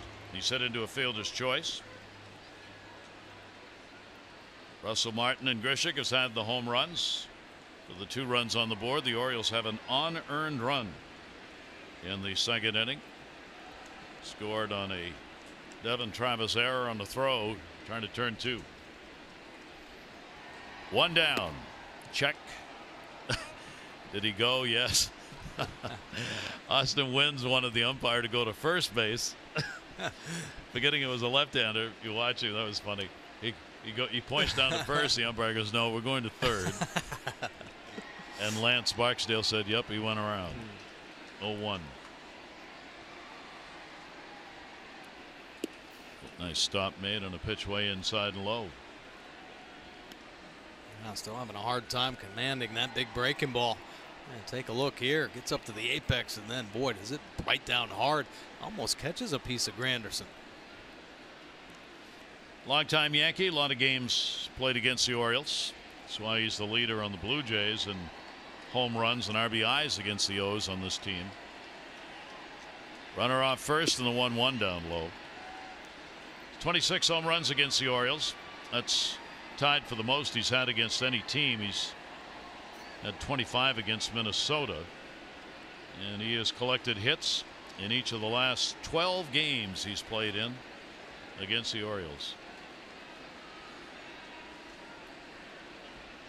2 ball, 1 strikeout. Shift on, double play depth. Like he tried to square around. Oh yeah, he did.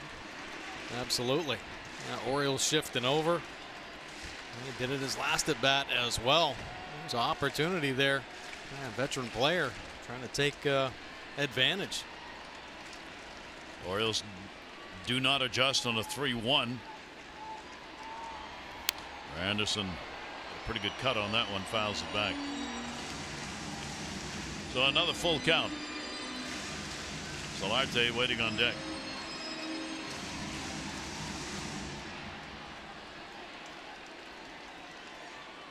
Both teams struggling to score runs on the year, and true in June. Tight ball games. 3-2, runner fakes a go, foul back. Orioles coming into this game had scored 13 runs this month. That's tied for 14th, tied for last place with Tampa Bay in runs scored. Toronto not far ahead, 21 runs coming into this ball game in June. They were tied for 10th in the American League. Boy, you try and make things happen when you're struggling offensively. Yeah, absolutely. 3-2, and he gets him. Tried to get down to get it, couldn't. Boy, what a great pitch by Cashner. 3-2 changeup. He the best change he's had in this ball game. How about the location there? 85 miles an hour down and away. Perfect pitch, getting Granderson out in front. Oh, well done. 3 strikeouts for Cashner. Solarte has grounded out twice. And heavy Solarte with a shift on, 2 down, it's in full effect. Runner off first, pops it up, shallow center. Manny Machado back, Jones in, and camped under it, puts it away, praying that Adam would stay away and not run him over. He didn't.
For each post, T-Mobile will donate $1 to support veterans.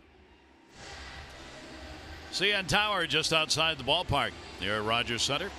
Gary Thorne and Mike Bordick with you. Game 2 of this 4-game set. Just a beautiful evening out there. Anybody hanging off it tonight? I hope not. I'm sure there are, though. Oh, I see somebody up there. Are they up there? Oh, yeah. Oh, yeah. And just think you pay for that.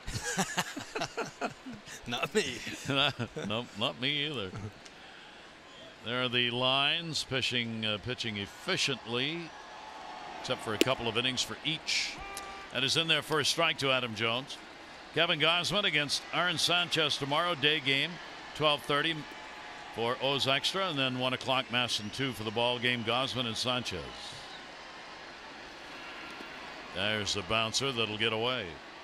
Adam 0 for 2 is flied out twice in the ball game. Jones, Machado, and Valencia coming up. The Orioles coming in a -93 in the run differential going into this ball game. Kansas City's -106, and Miami is -109. They are the other 2 teams below the Orioles in run differential. Wow. They don't come easy. Nope. A 1-ball, 2-strike count. Adam trying to get it started against Happ, who's given up just 2 hits. In the air to left, Hernandez. 1 away.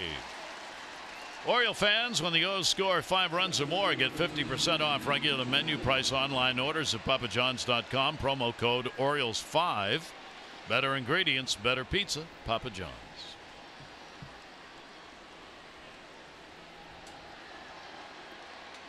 Oh for 2 for Manny. He's 1 for 6 in the first 2 games. Manny this year 5 for 17 against Toronto, a homer and a couple of RBIs. Happ's pitch taken outside.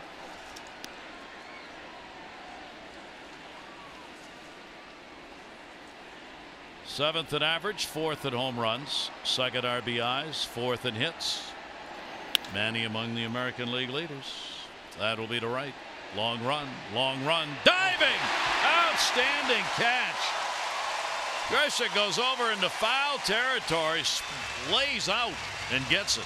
Wow, what a play right there by Grishik. Full speed, head-on dive, taking one away from Machado. Would have ended up a foul ball anyway, but pretty good concentration as the twilight settles in. Not too easy to pick up a baseball up in that light sky.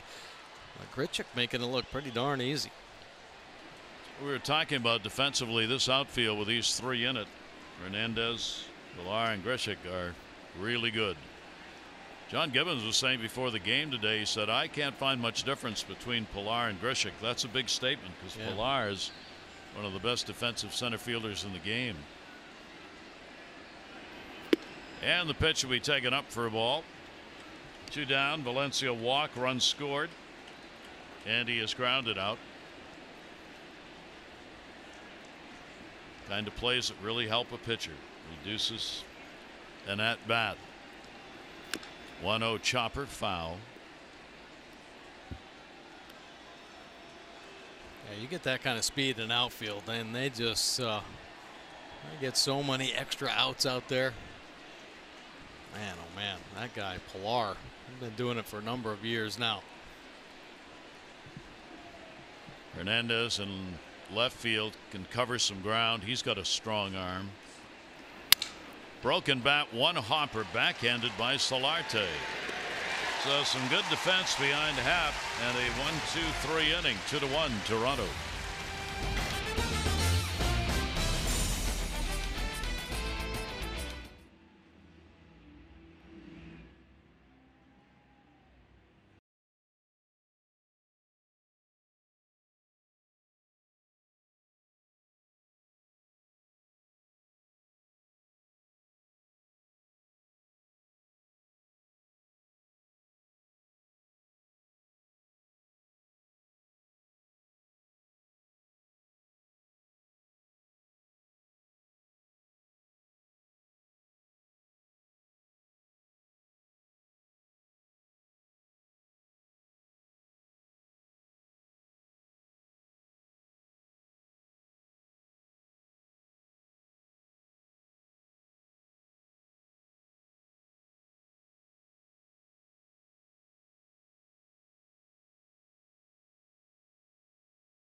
MLB.com ran some numbers on the most improved hitters, and among the top 10 are these three. It's based on weighted on base average, which is a combination of helping what you do to help produce and score runs. Mookie Betts is up from 314 to 513 this year. Xander Bogaerts 286 to 386, and Diaz, whom we're seeing here at shortstop, hitting the ball much harder last year, upping his hard hit rate, but also the batting average for pitches put in play has dropped a little bit, so that reduces his overall number, but still Diaz is among the top 10 in improvement with that weighted on base number. Well, he's shown it against the Orioles. He sure has. Absolutely. I mean, the goal is obviously trying to hit the ball as hard as you can. And the harder you hit it, the more likely you're going to get the base hits. Unfortunately, that ball and play batting average, sometimes you got to have some luck on your side. Yeah. You know, and I think for young players too, the defense, they end up finding out your tendencies, and it doesn't get easier to get the hits. Trust me, in this league, it gets a little bit tougher. Yep. 1-1 delivery, hit hard right through scope. Jonathan had an all or nothing backhand on that one. That ball just hit too hard and really skipped, and Hernandez is on. The Orioles host the Mariners. It'll be Monday, June 25 through Thursday, June 28. On Monday, the first 25,000 fans 15 and over will receive the Buck a Walter Snow Globe, celebrating halfway to Christmas at Oriole Park. Go to Orioles.com for tickets. Buck feeling a lot better today than he did yesterday. Number of the Orioles coaches, in fact, are going through that bronchial problem that Buck has. It's ugly. Leadoff single, Hernandez on at first base. Good speed. Smoke picked up a walk his last time up, grounded out his other at bat.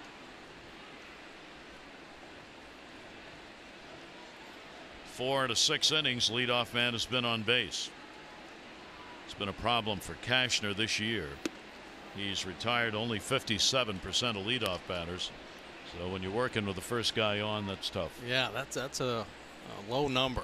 Cashner definitely got to improve on that as he goes. I mean, man, it isn't very conducive in keeping that earned run average down. The shift on in the infield, a double play depth here. 1-1 delivery, foul back up.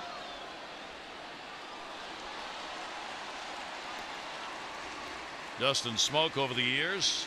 Home runs have been a big problem against the Orioles. He has hit 8 of them. This season, the Orioles have so far been able to hold his bat to a 2 for 16. See, Valencia has moved into that second base slot, leaving Manny on the left. That's what the Orioles have done a lot of. 1-2 delivery on the way. Really had him fooled on that one. Yeah, he's made some good pitches with that changeup. Just on that outside corner to the lefties. See the Nissan pitch track right there, targeting that outer third with all of his offerings. They're getting a little push away with the change. See Smoke trying to just get a piece of that one. No chance. So Cashner has 4 strikeouts. Kevin Pillar up, 1 down. Hernandez, pretty good lead over there at first base, held by Mancini. That'll miss down low for a ball. Valencia will play in at third, taking the bunt away from Pillar. Now backs up a little bit.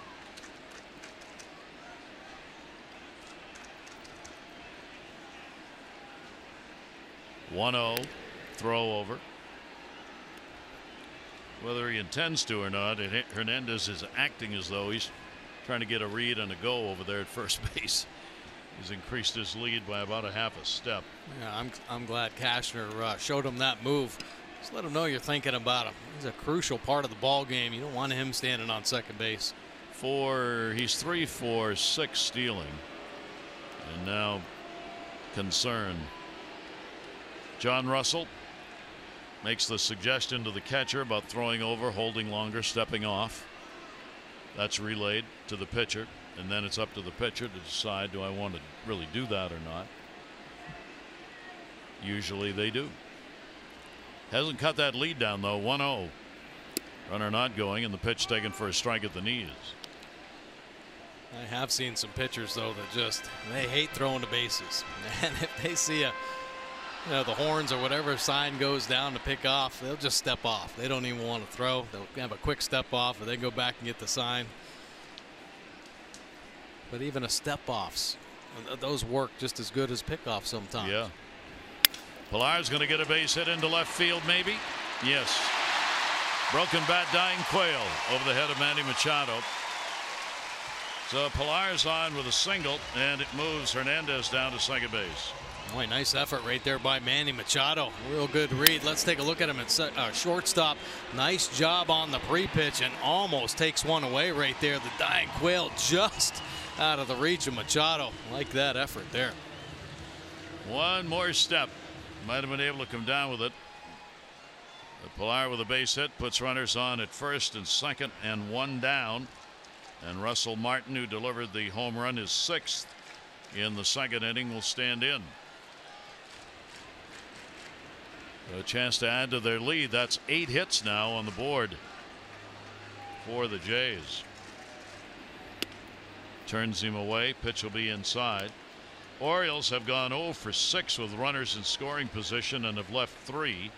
The Blue Jays haven't had chances with runners in scoring position. They have left 3 on base. They've got a chance now. It'll be outside. Cashner falls behind 2-0. Well, fell behind Martin on that first at bat 3-0. Martin got the green light and took him deep for the solo shot. He's fallen behind every at bat to Martin. Better watch out here. 2-0 delivery on the way. Ground ball goes into left field for a base hit. Making the turn, coming Hernandez. Throw to the cutoff man. Throw to second. They got him at second base. The run will score. Pilar with a real base running miscue right there. Orioles will get an out at second. It is a 3-1 ball game. Beautiful play on the back end, but here you see Martin's base hit through the 5-6 hole. Nice job by Rickard coming up throwing, but Machado, he got the eyes on Pilar, knows what's happening in front of him and behind. Beautiful play right there, throwing behind Pilar. Nice job by Scope being ready, snagging that second out. So a big night for Martin. That's his second RBI, a 3-1 lead. But now there are 2 down, and Pilar, encouragement from his teammates, but that's an out you really don't want to make when the runs are coming as hard as they are for Toronto. So 2 down, runner on at first base, Martin, and the pitch will miss for a ball. Richick checking down at third.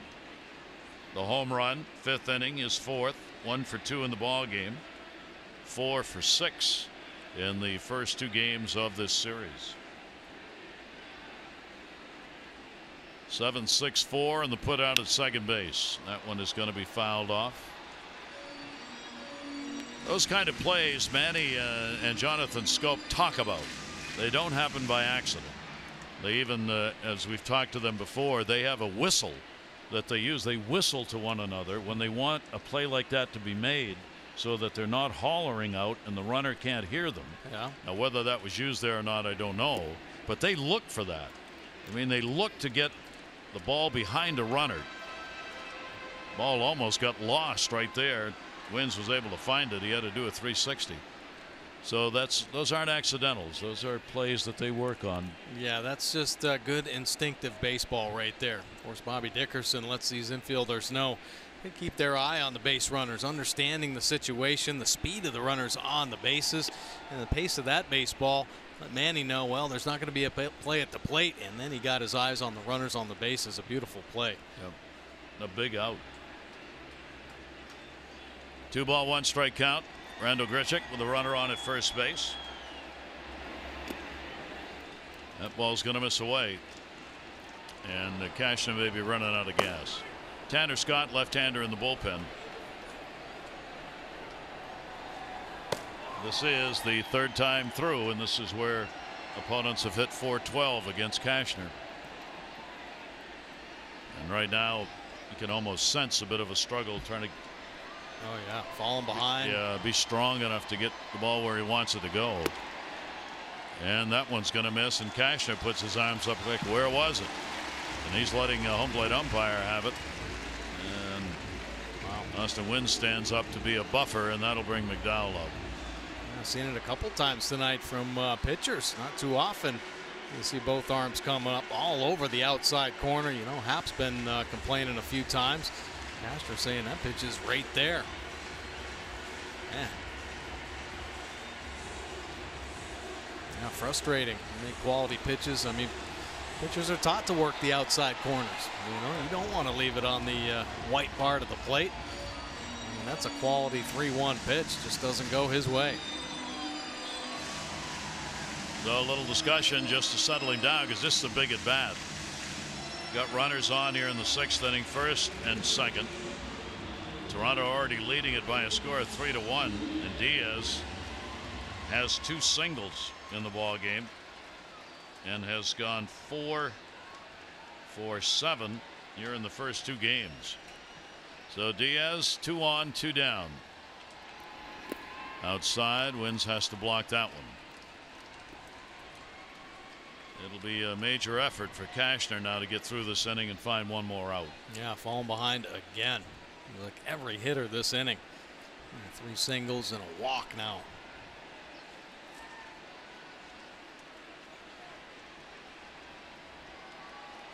Diaz, outfield shaded to left. Goes after it to short. Manny, a big hop. Scope covers. That came right off the edge of the carpet and almost ended up going into the outfield. A run in, 3 hits, 2 left are Ramduap, Scope, Trumbo, and Massini.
And individuals. Sunset time here in Toronto. Jays have the 3-1 lead. Good crowd here at the ballpark tonight. 28,863. 28,863 on Pride Night here in Toronto. 3-9-1 for Toronto. 1-2-0 for the Orioles. Happ struggled in the first couple of innings trying to find the strike zone, get ahead of hitters. He has settled in over the last 3 though and pitched very effectively as we go to the 7th.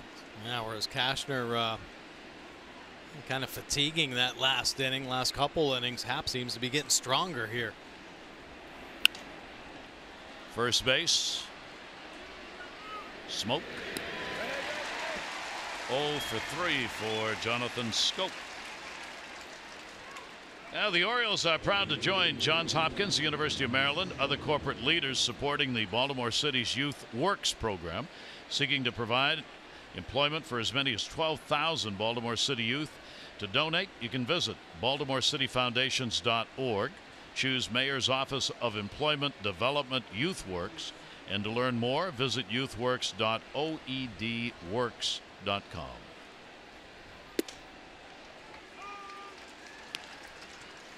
Pitch taken for a strike. Trumbo. Trumbo a walk and he is grounded out.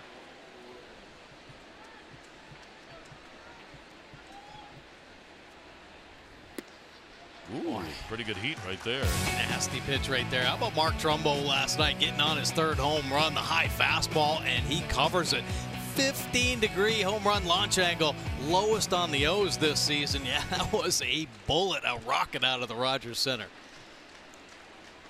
0-2 delivery on the way to him. Upstairs, foul back. Happ's doing this a little differently successfully. He's been, as we mentioned, a primary strikeout pitcher this year. But in this ball game, he's only had 2 strikeouts. They're putting the ball in play, and he's using the D. Yeah, you know, it's kind of funny. His fastball velocity has been 90-91, and Happ typically will work and pop it up there about 93-94 when he wants the punch outs. Much like that pitch. In the last 2, That pitch 94, the pitch prior 95 miles an hour. Here nearing 100 pitches at 99 pitches, and he's finally getting his velocity, but it seemed like he was just working. You know, 90, 91, did not have the command. Didn't feel real good early on, but boy, has he got it now. Probably his last inning. Knows it, so whatever is left in the tank, he'll let it fly here in this one. Happ after win number 8 and after win number 100 in his career in this ball game. And they've kept a close eye on him. Pete Walker, their pitching coach, watched him all year, knows when he's on, when he's tired. Wow, just a boring pitch down and in. Yeah, he's got a natural cut on his fastball, and of course the good height and that over-the-top delivery creates a real good angle. Take a look at this one, cutting down and in, 92 miles an hour. Trumbo swinging over the top. Orioles just not getting on against this 35-year-old left-hander since the second inning. That was the only inning where the Orioles had a chance really to get anything done, and they got the run, an unearned run without a hit, a couple of walks and an error. Trey Mancini 0 for 2 in the ball game, 87 on that one, and an 0-2 count. Orioles have had only 2 hits since the second inning, the only 2 they have on the board. Had only 1 in scoring position. Happ had retired 8 in a row before the double by Gentry in the 5th with 2 down, and now he's trying to retire a 1-2-3 inning here in the 7th, which would be 7 in a row. Right at him. Grichuk makes the catch. 7th inning stretch time. Happ in charge.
Innings thrown, 9 hits, scattered, couple home runs, count for the runs, 3 earned runs on the board, a couple walks, 4 punch outs for Kashner.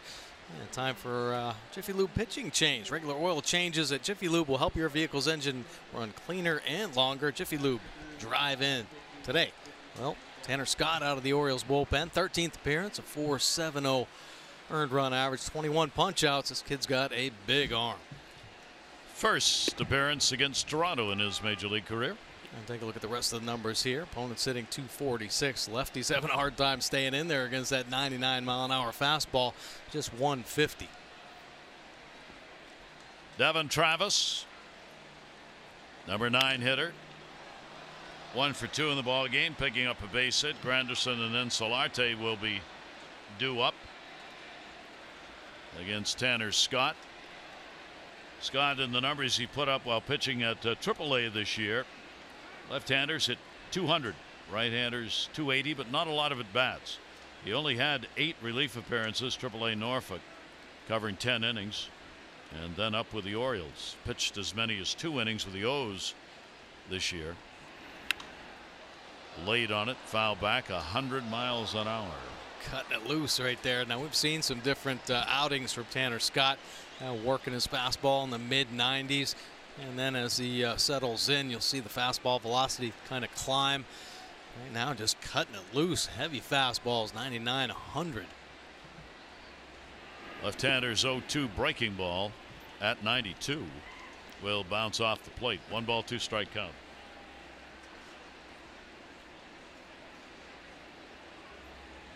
Well, Darren O'Day, of course, Zach Britton coming back. There's going to have to be some moves done by the Orioles. Tanner Scott's name, unfortunately, being thrown around there. Tanner with that big arm, you know, Buck would love to keep this lefty in the bullpen. And he got that one on the inside corner. Not agreed to by Travis, but he's out of there. 1 down, 7th inning. Now we saw 97, 98. 100-mile-an-hour fastball. How about a 93-mile-an-hour slider picking up that inside corner? Ugh, that's one of those. Thank goodness he didn't swing. There have been 10 different parts of the bat laying out there on this infield. Morales will be the pinch hitter. Kendrys Morales in the leadoff spot, taking over the DH role. Curtis Granderson at a base hit, went 1 for 3 in that role tonight. Morales shift on against him. Takes a worthy cut. Morales played in the ball game last night. His numbers too low. Did get a couple of hits in the game last night though as the DH. Went 2 for 5.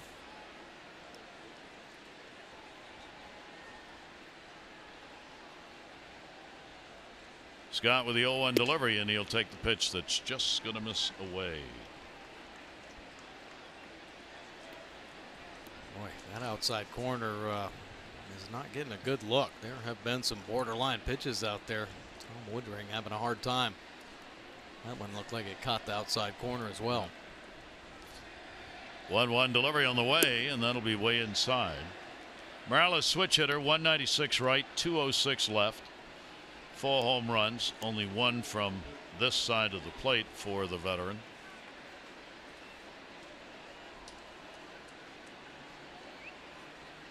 Tanner Scott 2-1 on him. And Morales right into the shift. Scope bobbles, but it's got plenty of time. 2 down, bottom of the 7th inning. This copyrighted telecast is presented by authority of the Orioles and may not be reproduced or retransmitted in any form. And the accounts and descriptions of this game may not be disseminated without the express written consent of the Orioles. Scott gets the first 2 he faces. Bring up Solarte. 0 for 3 in the ball game, 0 for 8 in the first 2 games.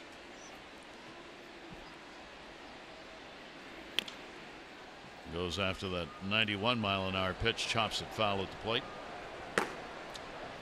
Who pitched last night, so did Luke, and both of them are up in the bullpen. Yeah, everybody in this Blue Jays pen's been pretty active last couple days, back-to-back extra inning ball games. Yeah, and they didn't call anybody up. No. Way out in front of that, fouls it off. So Tanner Scott will get ahead of him, an 0-2 count. 23 years old, out of Warren, Ohio, for the Oriole left-hander. Made his appearance Major League level last year, just 2 games. Worked only an inning and 2/3 with the Orioles. The 0-2 will be a base hit to right. You don't have to swing hard to get a base hit, and he didn't right there. 2 down, 1 on. It's a whole new ball game with RBI Baseball 18. RBI Baseball 18 delivers on all new franchise mode and much more. RBI Baseball 18 available now. Learn more RBIGame.com. Rated E for everyone. That'll give Hernandez another shot. Hernandez picked up a base hit, run scored, 6th inning. Russell Martin an RBI and a single to bring him in. Martin had the home run in the 2nd inning. Travis has picked up an RBI and a base hit. And those are the 3 runs on 10 hits now on the board for Toronto. Orioles 1, 2, and 0. Just the 2 hits tonight. Yep. Taken up high. Blue Jays, they got 12 hits last night. That's the most they had in a game since May 16. 12 last night. Now they got double digits here again tonight with 10. 1-1 in the air to right center field. Hit pretty good. Going back on it. Gentry way back up. And it's off the wall, and so is Gentry. Adam Jones will get it back in. Going to try it third. The run crosses, and it's a triple anyway. Boy, Gentry hit it hard. Wow. Hernandez gets a triple and RBI. It's 4-1. And Gentry back did the somersault coming off the wall. Well, fortunately able to walk back to his position. How about Hernandez getting on the fastball here, driving at the deep right center. Great effort by Gentry, and then just squaring up that right center field wall. Whole body catching it flush. See him get kicked back and spun around. Adam Jones there to back up. Had a play at third base, but Blue Jays able to push another one across. It's a big run. That great speed of Hernandez, we saw it last night when he was able to take second base on what looked like it would be a single. Now he ends up with a triple on what looked like it would be a double. That is his 5th triple of the year. And he gets the RBI and a big run here in the bottom of the 7th inning. Wow. He's an exciting player. 26 runs batted in on the year. Their left fielder. Yeah, that's a pretty good swing right there. Right, get loose in the Oriole bullpen quickly as possible. Tanner Scott went that big velocity. Maybe too many strikes thrown here in this inning. It seems like the Blue Jays just up there swinging in the zone, and they catching them a couple times here. Scott has had a long rest. He last worked against the Yankees back on June 1st, giving up a run on a hit in an inning. He struck the side out in that ball game. So a long time not in, which is one of the reasons what Mike was talking about. When the Orioles start getting pitchers back, he may be one to go down because he's not getting enough work. Yeah, well, there are a couple arms out there that just aren't the go-to guys. You know, Blyer's going to be in there in close ball games. Brock, of course, Michael Givens, but guys like Wright and Tanner Scott just not getting enough consistent work. Runner on at third base, 2 down. Smoke at the plate, 0 for 2 and a walk in the ball game. 0-1 count on him. Justin Smoke. Chance for an RBI with 2 outs. Pull a string on him when you're throwing 191's the changeup. Boy, those are nasty pitches cutting down in there. The hard slider. Nothing's been in the 80s. Everything in the 90s, and even a couple pitches up in the hundreds. 0-2, and Smoke goes down on a pitch away. So Scott will get a couple of strikeouts, but the big thing is a run in on 2 hits with a runner left on. 4-1 Jays.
Sponsors on Masson, they are on hand for a weekend game here and enjoying it at the ballpark tonight. And tomorrow we'll have an opportunity for a great dinner with them, and we thank them for all of their support for the Orioles sponsorships here on Masson. And Jay Happ out of the ball game. 7 strong innings, though. After a couple innings, thought he was struggling, didn't have the command. Only 2 hits on the board for the Orioles, though. Just the 1 run crossing the plate, and that was unearned. Couple walks, 3 punch outs, 105 pitches thrown. So Happ doing what he does against the Orioles, getting deep and limiting the success. Coming out of the pen right now, 3.86 earned run average. Now righty's going to see the fastball slider combination. Lefties are going to see everything in the book. Got a little split finger, a little curveball change to go along with that fastball, and he likes to work the top of the zone. You see the fly ball percentage at 70, giving up the 4 home runs. So they go to the bullpen, and Son-Won Oh, 35-year-old veteran out of South Korea, comes on to pitch. And the Orioles have Chance Sisco coming on to hit. Sisco on for Austin Wynn's pinch hitter in the air to right. Richick moves under.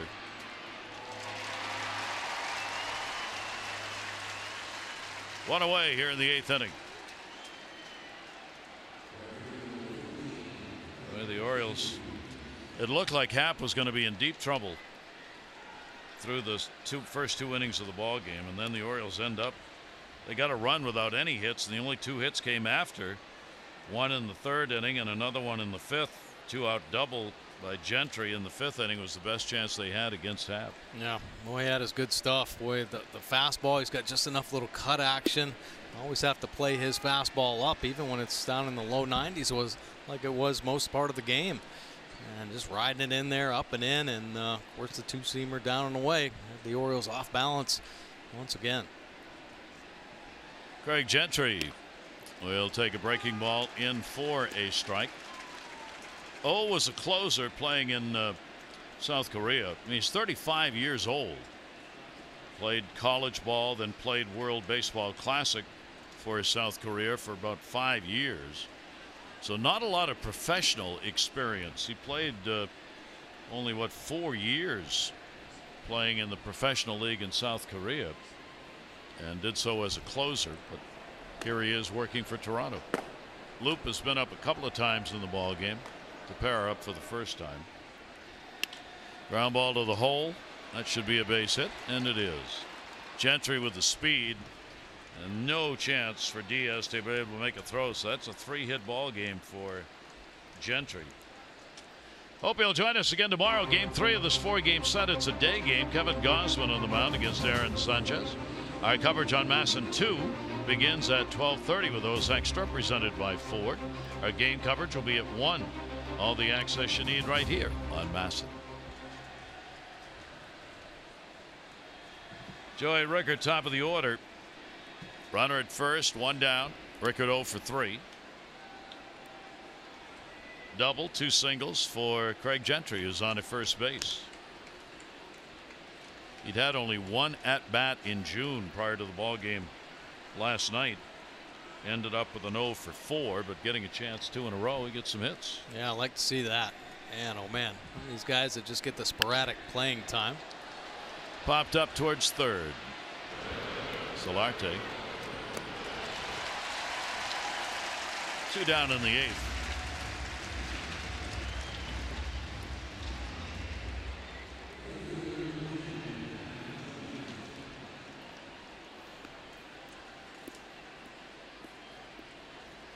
So with a chance to get out of the inning. Adam Jones an 0 for 3. Adam has gone 0 for 8 in the first 2 games. What a struggle against the Jays it's been. 1 for 20 on the year now against Toronto. For Adam Jones. Take the pitch on the inside corner for a strike.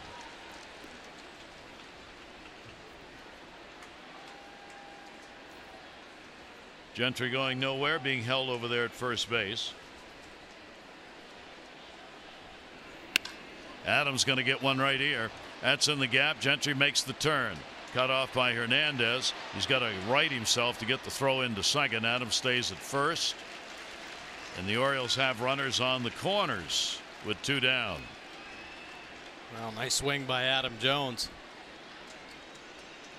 And a nice play by the left fielder, cutting that one off. My goodness, this is a bullet, and it is thinking about making it to that wall. But look at Hernandez reaching out there, cutting it off. Takes a couple extra steps just to gather his body. Take a look at Gentry pulling into third base. Grabbing that left leg. So Bobby Dickerson will talk with Gentry to see if he's all right to stay in first and third, and Toronto will go to the bullpen again.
Blue Jays pen. That's 3 wins, a couple saves out of the Blue Jays pen with a 2.93 earned run average, 33 punchouts in 30 2/3 innings of work.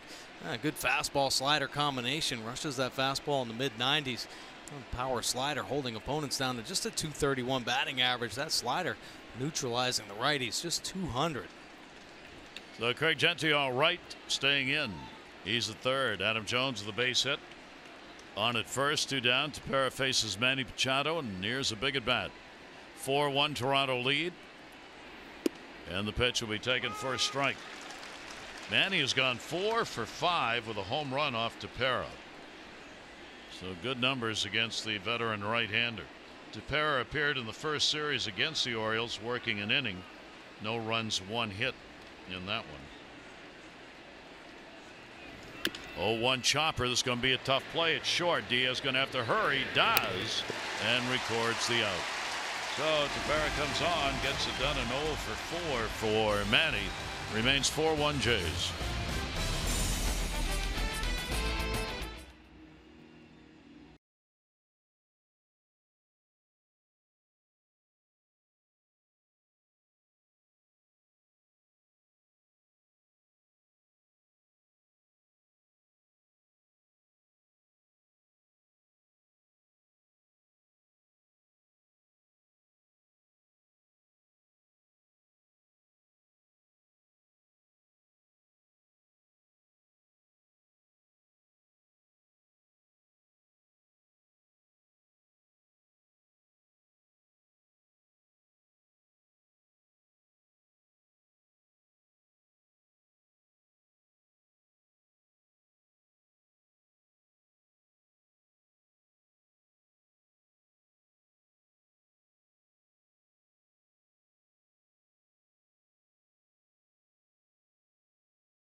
MidAtlanticComfort.com. And by the University of Maryland Medical System. Be a part of something greater. Gary Thorne and Mike Bordick here in Toronto, where the Jays have the 4-1 lead. Yeah, Mike Wright Jr. now into the ball game. 15th game. He's made a couple starts for the Orioles, but moved out to the bullpen. A 6.37 earned run average is continuing to come down. Mike Wright started to settle in a little bit. He's had some scoreless appearances here recently, his last 6, but that opponent batting average still up over 300. The righty's at 328. Kevin Pillar will take the first pitch from Wright. Chance Sisco stays in, so a new battery for the Orioles. Scott worked an inning, gave up a run on 2 hits, 2 strikeouts. Cashner 3 runs, 8 hits over 6. Breaking ball outside. Pillar with a base hit. He's gone 1 for 3 in the ball game. Couple of hits, 5 at bats in the first 2 games of this 4-game set. Jays trying to win back-to-back games. Ground ball fouled off way around on a pitch inside on him. 2-1. Doesn't happen too often for this team, especially here at home. Boy, have they had some problems here playing at the Rogers Center. They've lost 10 of their last 12 games here at home. 13-19. Woof. That's foul. He whipped that one down the line. Yeah, that's a buggy whip swing right there by Pillar.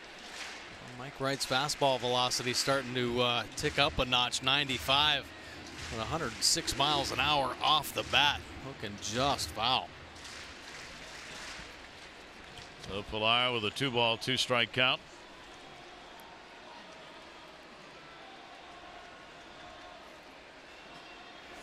Wright's delivery was away and fouled the other way by Pillar.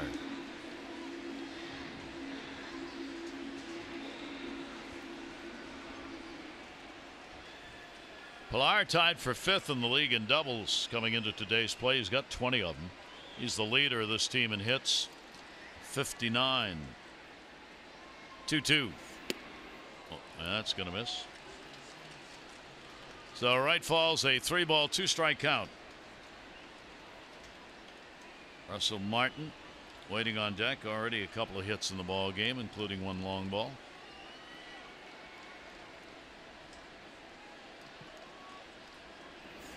Full count delivery, protect me, and fouls it off.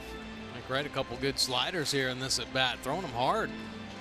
90 miles an hour with some good bite down and away. That means that arm speed staying consistent through the slider. And Buck Showalter over there having a powwow with John Russell and Roger McDowell. 3-ball, 2-strike count.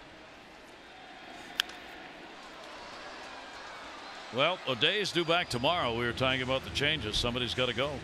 Darren O'Day is due back tomorrow, and Zach Britton probably on Monday. So there's a couple of changes to shake up the bullpen. Yep. You could keep extra arms, and of course the Orioles need bats. Oh, wow. Way back and left, and goodbye, home run. Boy, he laced a couple and one went foul, but that one didn't.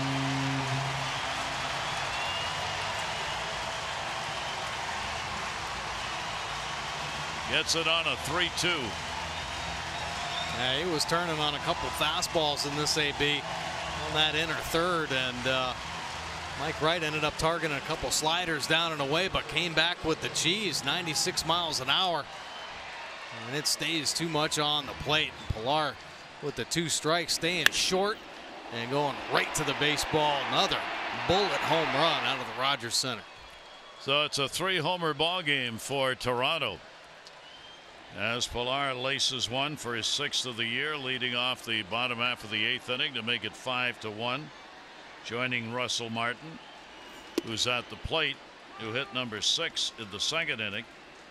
And the right fielder, Grechik, who hit number 4 in the 5th inning. All 3 of them have been solo shots, but in this game, they matter. 0-1 delivery, moving inside. For Pilar, that'll be home run number 7 lifetime against the Orioles. First one that he has had this year against the O's, and the 3rd RBI against the Orioles this season. 1-1 breaking ball tied him up, froze him. It's in there for a strike. Good pitch right there, slowing it down. And the big over the top curveball and the hard slider, he's throwing about 90 miles an hour, but that one only 77. Really getting him out on that front foot. Again, and him hitting off the back leg as he had to wait on it. Wright has given up 4 home runs, 30 innings pitched this year. 1 ball, 2 strike count.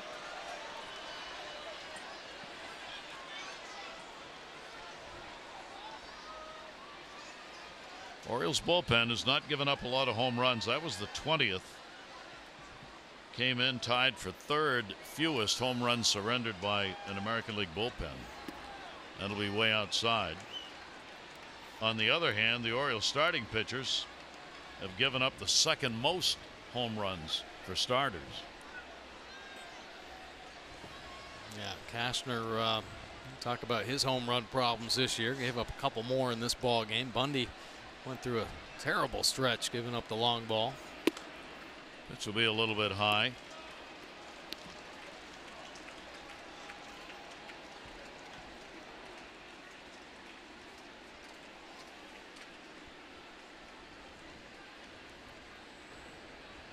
Three-two delivery, and it tied him up, but it was high. So Martin's on again. Grichuk coming to the plate. Let's take a look at our Ford drive of the game. That was a tie ball game until this right here. Grichuk gator arming a fastball up and in, just sneaking it over that left field wall. Give the Jays a 2-1 lead. Hurry to your local Ford dealers for great savings on cars, trucks, and SUVs. Grichuk with a runner at first base. Still nobody out. 1 for 2 and a walk. Another off-speed delivery, which will be on the inside corner for a strike.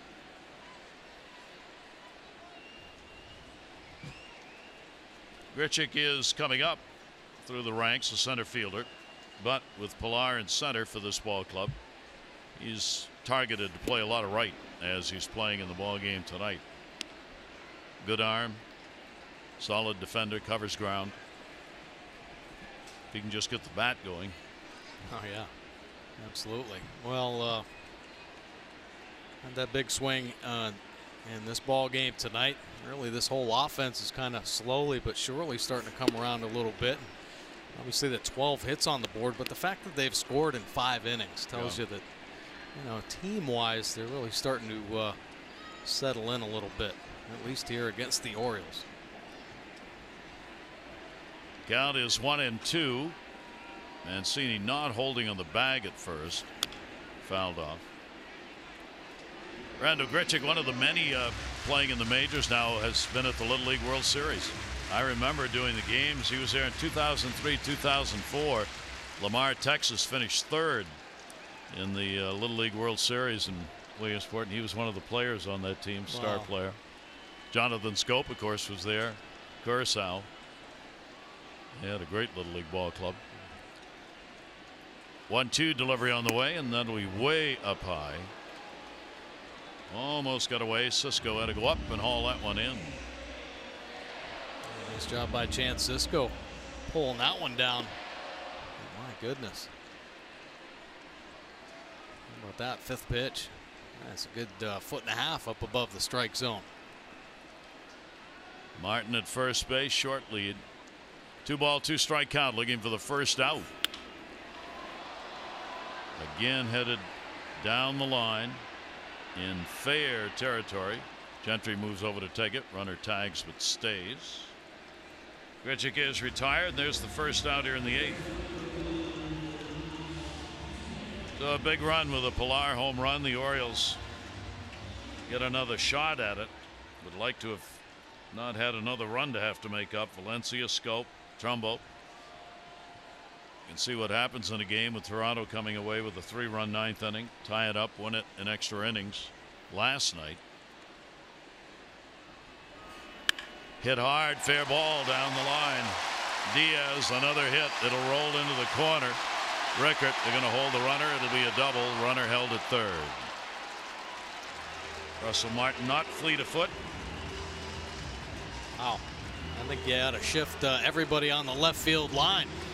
Every ball Diaz hits is hooking down the line and just covering every ball as well. Nice job by Rickert getting that one in to keep Martin at third base. Diaz is 3 for 4. I mean, it's getting a little ridiculous. So he's had 7 hits in 20 at bats this year against the Orioles. 7 for 20. He's picked up 1 home run, and he's got a couple of RBIs all against the Orioles. 3-hit ball game here. 2 singles and a double. Infield moves in with 1 out. Devin Travis 1 for 3. Runners at third and second. So Travis gets the advantage of the drawn-in infield. The Orioles can't afford to fall behind any further. 5-1. 13 hits for Toronto.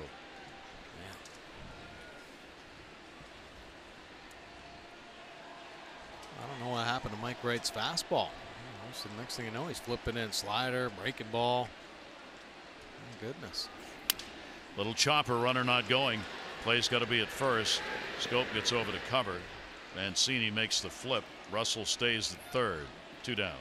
A nice play right there by Jonathan Scope. Actually picking Mike Wright up, helping him up. My goodness, ground ball to third base, and Mancini, of course, checking that runner at third. But look at Mike Wright getting caught up out there. Jonathan Scope recognizing right out of position. He's able to hustle over and get that out. So that saves a run and gets an out. Now Kendrys Morales, who took over in the DH role 7th inning when he pinch hit, grounded out. Had a hit from the other side of the plate on the ground ball out. More power here on the left side for the switch hitter. And the pitch will be taken for a ball. So a hit here will blow the doors off it. Base hit will score 2. So Wright really needs to get this out. Orioles being out hit 13-4 in the ball game.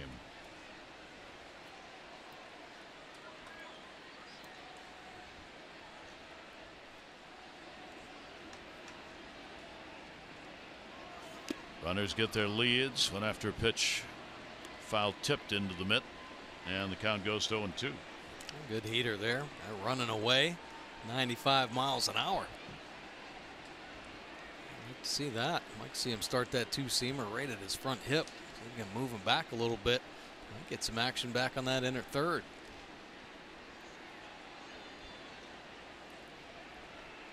Right with the 0-2 delivery, and Morales stays alive. Kendrys Morales 0-2, trying to pick up a couple of RBIs. Orioles have Araujo warming up in the bullpen.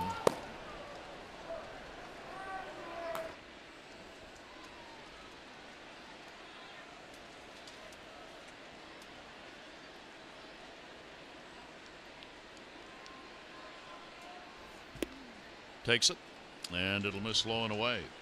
Good take by Morales and pretty good pitch. Yeah, a real good changeup right there from Mike Wright.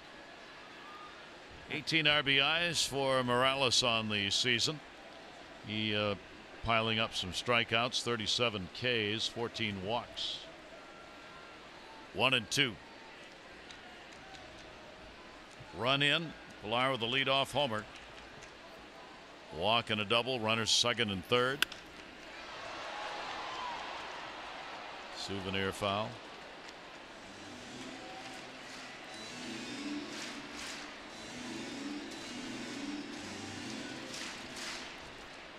Now showing he's going to back the ball up a little bit right there. 95 miles an hour, just shooting it off down that left field line. So better be careful with the off-speed pitch.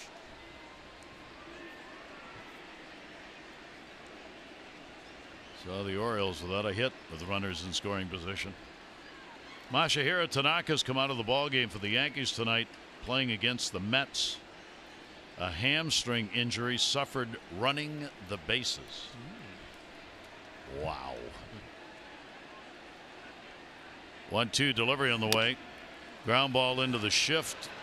Played at first on the big hop. Trey Mancini will get there and record the out. But a home run by Pilar's made it a 5-1 Toronto lead.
In Toronto, great view looking back over the water to the city, but the Jays, not a good view for the Orioles. 5-1 as the Oriole bats again have struggled to try and get it going. Only 4 hits, and a couple of those coming in the 8th inning. Yeah, unfortunately for Andrew Kashner, the hits just don't come when he's pitching. Continuing to lead with the least amount of run support in the ball game. Came in at 2.58. Boy, the Oriole offense just non-existent for him again today. Yep. So Danny Valencia drew a walk to lead off the 2nd inning, scored on an error on Devin Travis. He is 0 for 2 in the ball game, and that is the only run, an unearned run for the Orioles. Remember, Happ is looking for victory 100. He'll be 179 if the Blue Jays can hang on to the lead. And he'll be 8-3 in the year. 0-1 count. Valencia will take a breaking ball way outside. Oh, how about Danny Valencia? 300 batting average, 3 home runs, and 8 stakes against relief pitchers this season. Pretty impressive numbers. Relief pitchers typically, every one of them throwing about 95 and up. You get the nastiest arms, but Valencia now ready. 1 ball, 1 strike delivery on the way. Hit hard into left field. Base hit. He continues to barrel it up. He'll make a turn. Gonna try for 2. Better get in. And he doesn't. Oh, my. Danny thought he was in and wants it looked at, but another one of those base running situations. The Orioles need runners. Yeah, why would you even take the chance? Yeah, really. You're not going to be for sure. Down by 4 runs right there. Now, looks like Travis may have missed him when he swiped through. That's one of those situations back the old school umpire would just called you out just because. What the heck are you running for? Orioles, of course, will challenge. Absolutely nothing to lose on it. So Ted Barrett, second base umpire, who is the crew chief and who made that call, will come in. Well, the one thing, Danny's got an advantage because Travis's back is turned. He's out there and looking at the left fielder, and the ball's on the way. But Valencia sees where he's probably going to be swiping that tag, goes to that inside corner. Actually forcing Travis to miss on the swipe, or at least that's what we think. They were both looking at it on the big board here as they run the replay. And it's got to be conclusive too, right? Because he was called out. Yep, the old standard conclusive evidence that the call on the field was wrong. And the call on the field was out. This will be a good look. There goes the glove going down. Boy, he completely missed that front foot. Yeah. Might have caught the back foot on the end, but might have been too late. But good look there.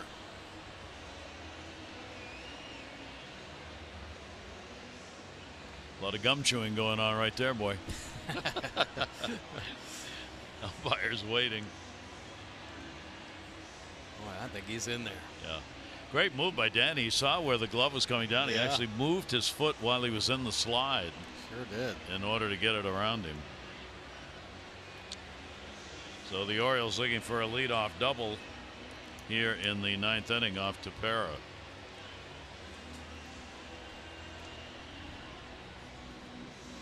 Long Watch time. his foot though. It hits the base and then bounces up.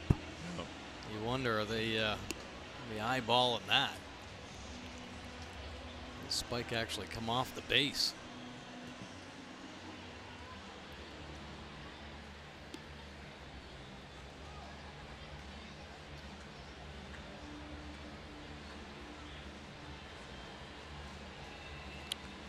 Well, this is one of the longer reviews we've had all year. Yeah. And I think that's the reason why what you said, Mike. I think the question is, did that foot come up and off even after he got in ahead of the tag? Well, we're going to find out. That's got to be one of those evidence. No clear, conclusive evidence. Yeah, that's all it is. It's got to be. Yeah, Buck Showalter, Danny Valencia not liking the call. You just have to absolutely be sure you can overturn it. And there was a question if his foot came off the bag there at the end. He missed him on the swipe tag, but the foot bounced up. Boy. So Hernandez with a nice play on the throw, and Valencia out of there, and the frustrations just continue to mount. So instead of a leadoff single, one out. And here's Jonathan Scope. He will foul it off. Now Tepera's got a chance for a save. The score's 5-1, but he came in, it was 4-1. And he's had 2 saves this year. He's got a chance at his 3rd here in this ball game. An unusual kind of situation. He came in and only got 1 out in that last half inning. Silo shot handled easily by Russell Martin.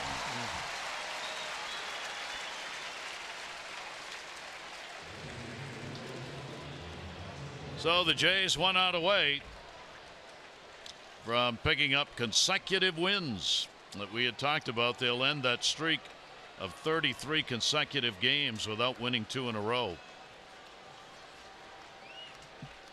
Orioles will drop to 1-4 against Toronto on the year. Ball put up in the air towards right center. Center fielder wants it, and Pilar puts it away. No runs, 1 hit, no errors, nobody left on. Happ gets the win. He's 8-3, his 100th career win. Cashner takes the loss. He goes to 2-8. Tepera will pick up the save. That'll be his 3rd of the year, and the Jays have taken the first 2